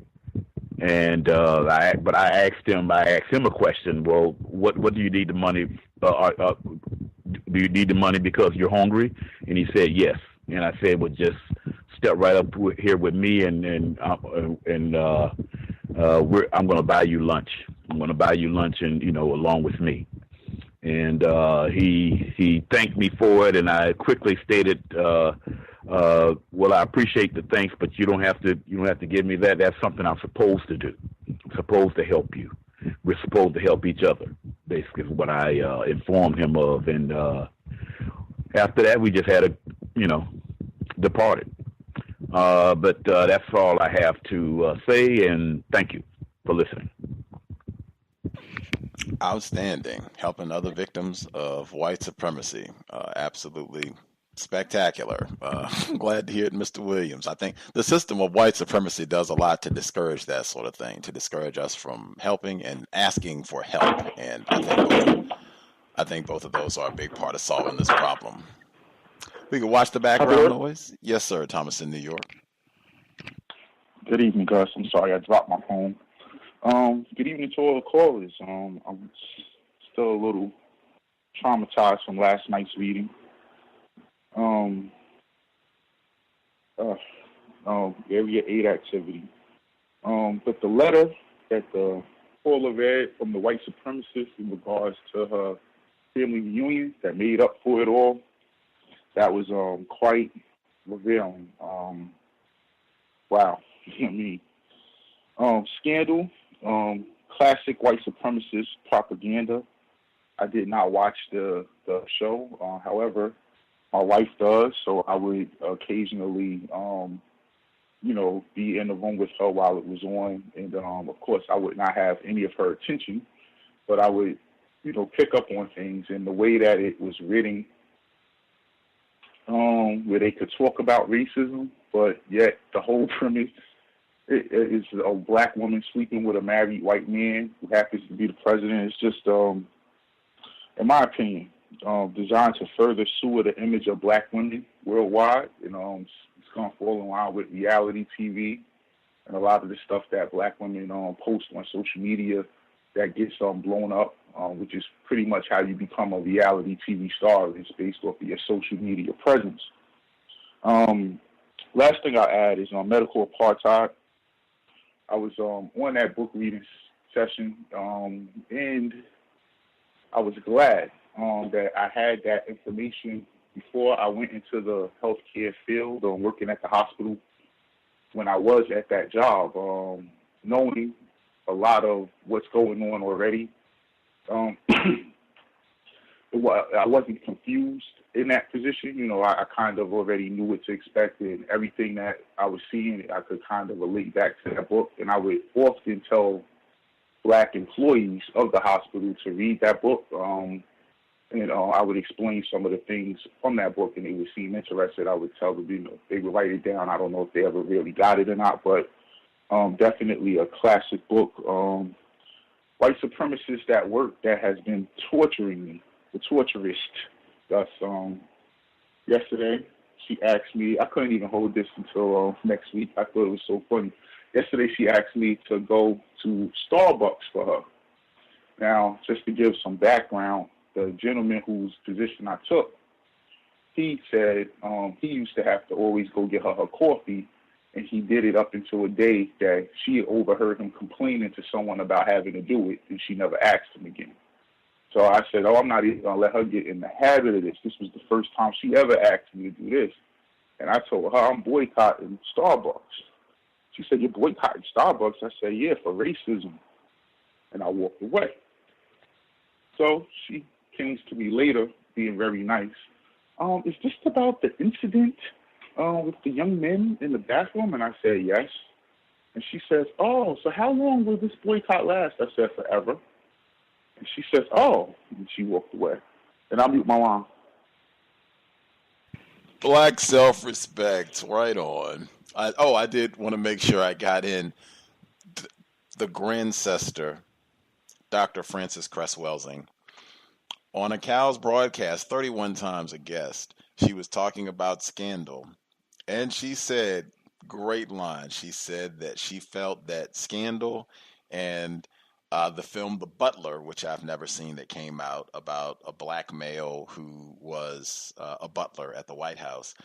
She said that she felt the white supremacist articulation of that movie and the TV show Scandal was that with the Obamas in the White House, it is a scandal that those niggers are in the White House. And if they are going to be in the White House, they are supposed to be the butler. That was her articulation, and she explained it on a COWS broadcast. The Grandsister, Dr. Frances Cress Welsing. Other folks that we've not heard from at all. Can I be heard? Yes, ma'am. Hi, I'm a first-time caller, and so I'm probably going to be a little bit nervous.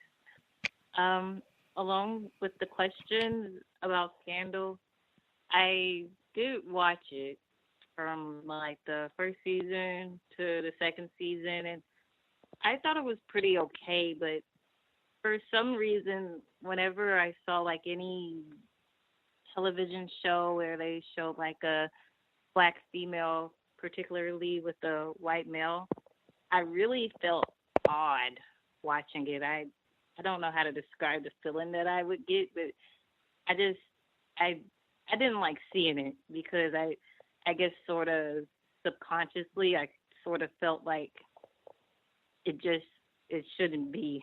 I'm sorry, I don't know how to articulate it, but yeah, like I said, sorry, I'm a little nervous. And I wanted to sort of give like a scenario that happened a couple of days ago. I was out of town with my son, and we were walking around in the hotel, and we decided to, go sit by the pool. And he's like an infant. He's only about 3 months. And this lady, this white lady, comes by, and she's like, "Oh, can I ogle at him?" And I didn't really hear her. And judging how they are and how suspected white supremacists treat, especially black children, I just instantly said no, because I thought that she said, "Can I hold him?"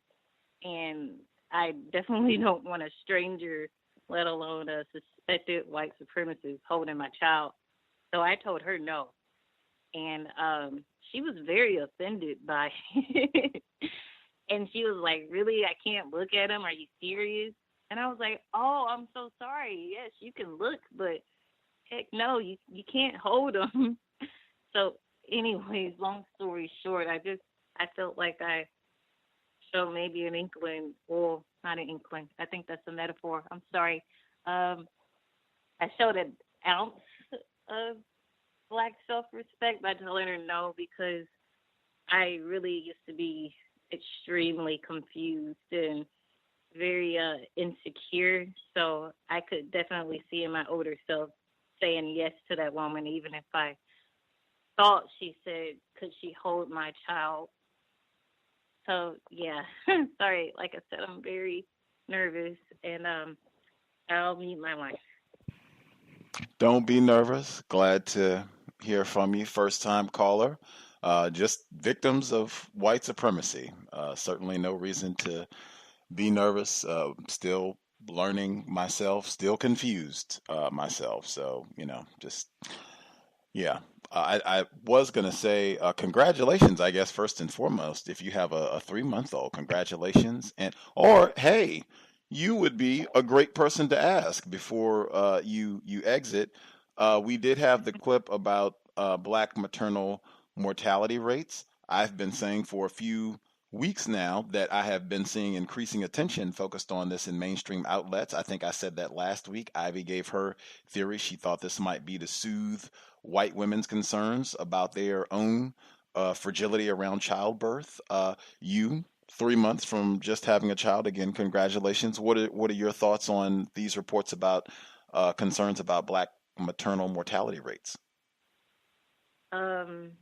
I really haven't been, I'm not so informed on it. I know that I did listen to the broadcast where you had the doula from Austin, and you all were talking about it, but I'm not really informed on it. But I am in the state of Texas, and to be honest, like I'm sort of a loner. All I do is sit at home and watch my child all day. So I'm really not the best person to ask. But I do think it's a little alarming that for some reason that they're more interested in that. I would say that it's to soothe other white mothers of their problems of infertility, to know that we're not really having problems of infertility, but we're dying at the fact of we're in a system of racism, white supremacy, and it makes it a little bit harder on us whenever we have children, and it's not really expected, I guess. I'm sorry. Like I said, I'm very nervous. Don't be nervous. Me. No, don't be nervous. Just victims hanging out. I definitely appreciate the feedback, and being a mom, that is a full-time job. So you are not a loner. You are being a full-time mom with a newborn. That is plenty. With regards to the suspected racist who came to ask about ogling your newborn child, I guess other folks can share their. I guess we'll have to be quick, right? If we want to share our thoughts on this one. I don't have children. I said that before.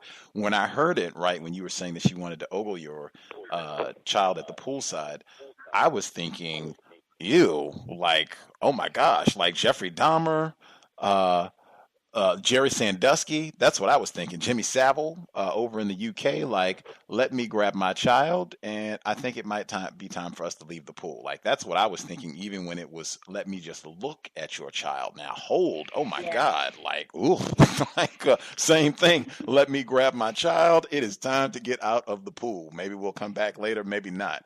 But neither is acceptable, and both made me equally creepy. Like, I don't think I would have been cool with her looking at my child from a distance either. But yes, black self-respect in saying no. I think I would have denied both requests. But folks can.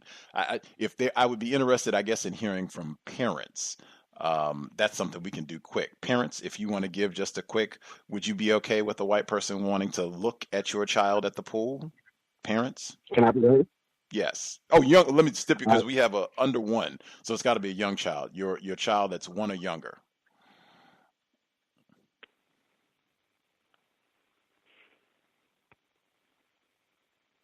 Do I have the opportunity to answer that quickly, Gus? Or Yes, no? sir. Yes, sir. Go ahead. Go ahead. Oh, okay. Thank you. Sorry. One thing I wanted to say is that the word ogle means to look at someone lecherously. So there's a pedophilic connotation to what she actually said. And that's what the word Google means. It's basically go ogle. Go look at people lecherously on the internet. So you were absolutely right to be uncomfortable with it, even though you thought she said that she wanted to hold your child. She basically said, I want to watch your child in a lecherous, pedophilic manner. So that's my take on that, and I would have gotten away from the pool as quickly as possible as well. I'll mute myself and give someone else a chance to answer that. Definitions, super important, super important. Any other parents want to give a quick response, like 30 seconds or less, if you would allow a white stranger to, if she said ogle, wow, to ogle your child at the pool, 1-year-old or younger child at the poolside, would you all be all right with that? Can I be heard? Yes, sir. I would speak just like on workplace racism. I would speak directly to the subject of a white person even coming to me with that interest. Speaking directly to it, the first answer would be no. And then I would expound on why I would say no, because first of all, I don't trust white people. And I don't trust white people in their viewing of non-white people, as well as let alone talking about unnecessarily touching another non-white person, especially somebody who is close to me, like my newborn. Speak directly to it, and with your tone and would 10 seconds put is it supposed in to the be quick. courtesy. 10 seconds is supposed to be quick. I'm sorry. Your tone itself will put it in the courtesy lane. Right on. That's all I have to say. Thank you. Yes, sir. And this, ma'am, this is not a critique at all of your response. I think you said you didn't even hear what she said at first, and we're moving away correctly. So, in my view, because you thought she said hold and all that. I'm just processing the situation. If anything, I guess to emphasize just whites are extremely dangerous. Like I think we should always err on the side of this could be Jeffrey Dahmer. This could be Jerry Sandusky, Gene Sandusky, if you will.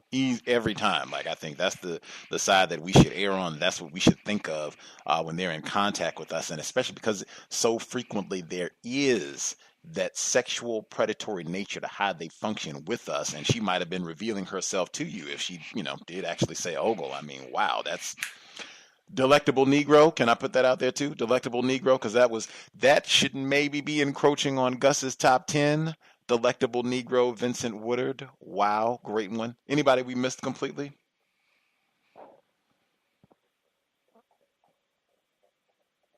Anybody we missed completely? Anybody we've not heard from at all?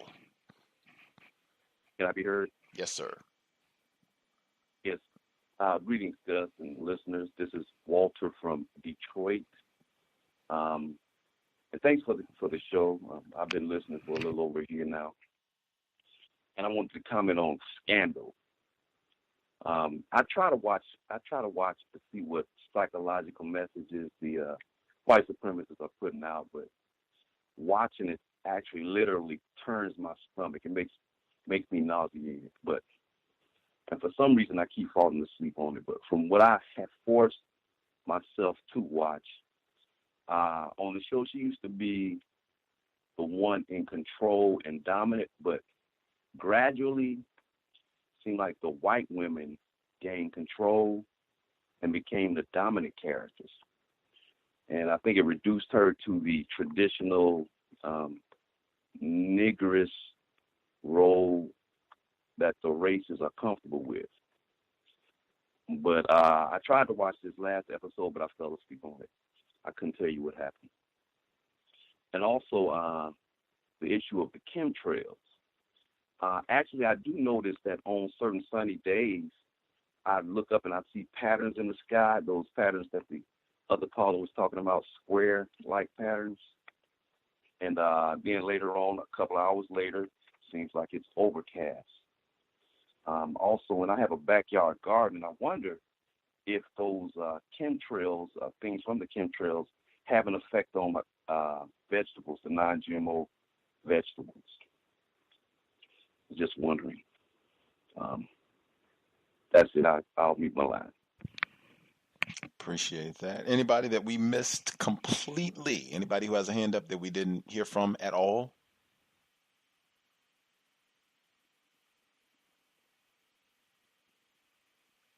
Grand. I will assume that we got everybody. I forgot. How could I possibly forget everybody's favorite possible subjects matter?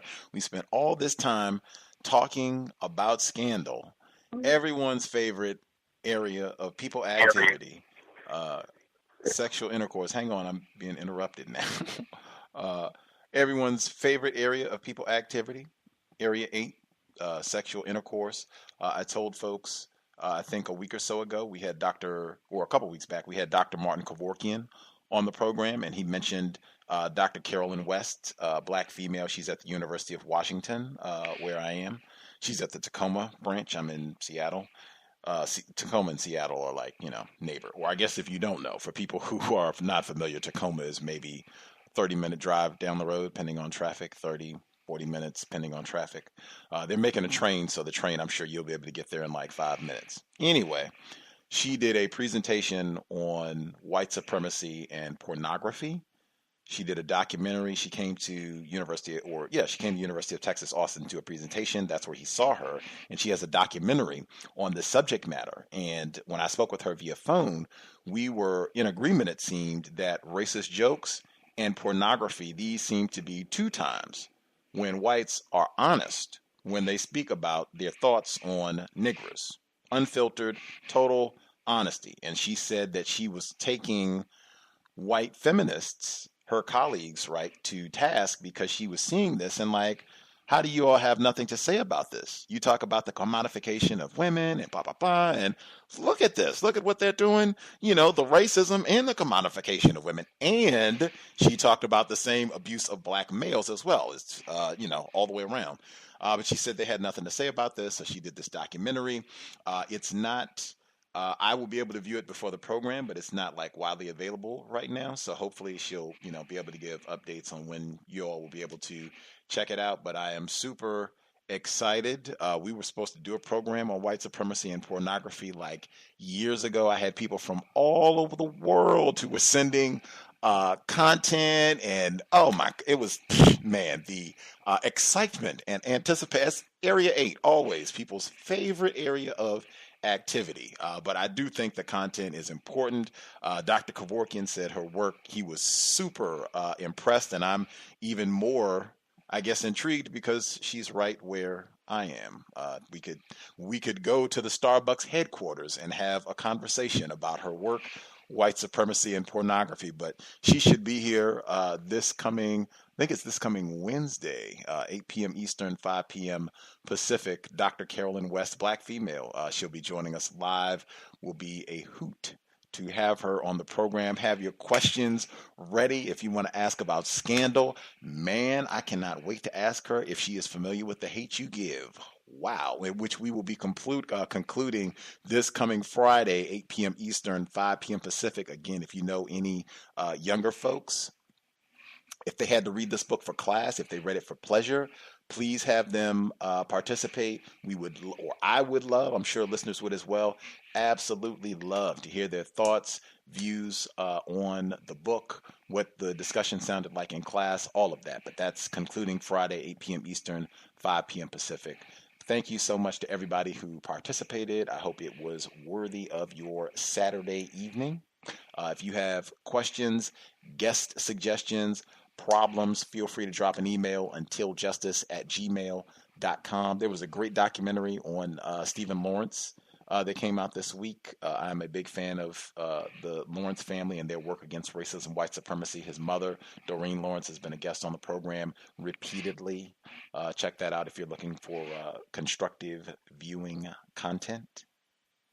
Thanks again for all tuning in. Again, sobriety would be best under conditions of white supremacy. I think Dr. Welsing and many of the other folks that we revere, they would certainly encourage us being sober and taking great care of our brain, computer, and health overall. Let's do everything we can so that we can think clearly, come up with great concepts, solutions to the problem: racist man, racist woman, racist child. If you're going to be out and about, certainly buckle up, driver or passenger. You also want to be sober if you're going to be in that vehicle. Let's do everything we possibly can to minimize contact with race soldiers, badge or no. That said, Creator, we ask that you help us remain patient with other black people, victims of white supremacy. We ask that you help us remain patient with ourselves. Remind us to demonstrate the highest levels of black self-respect at all times, in all places, each and every time we are in contact with another black person. It has been time. Replace white supremacy with justice immediately. Cal signing out. Thanks all for tuning in. Nigga, you so brainwashed.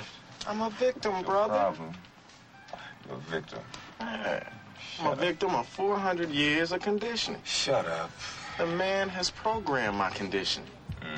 Even my conditioning has been conditioned.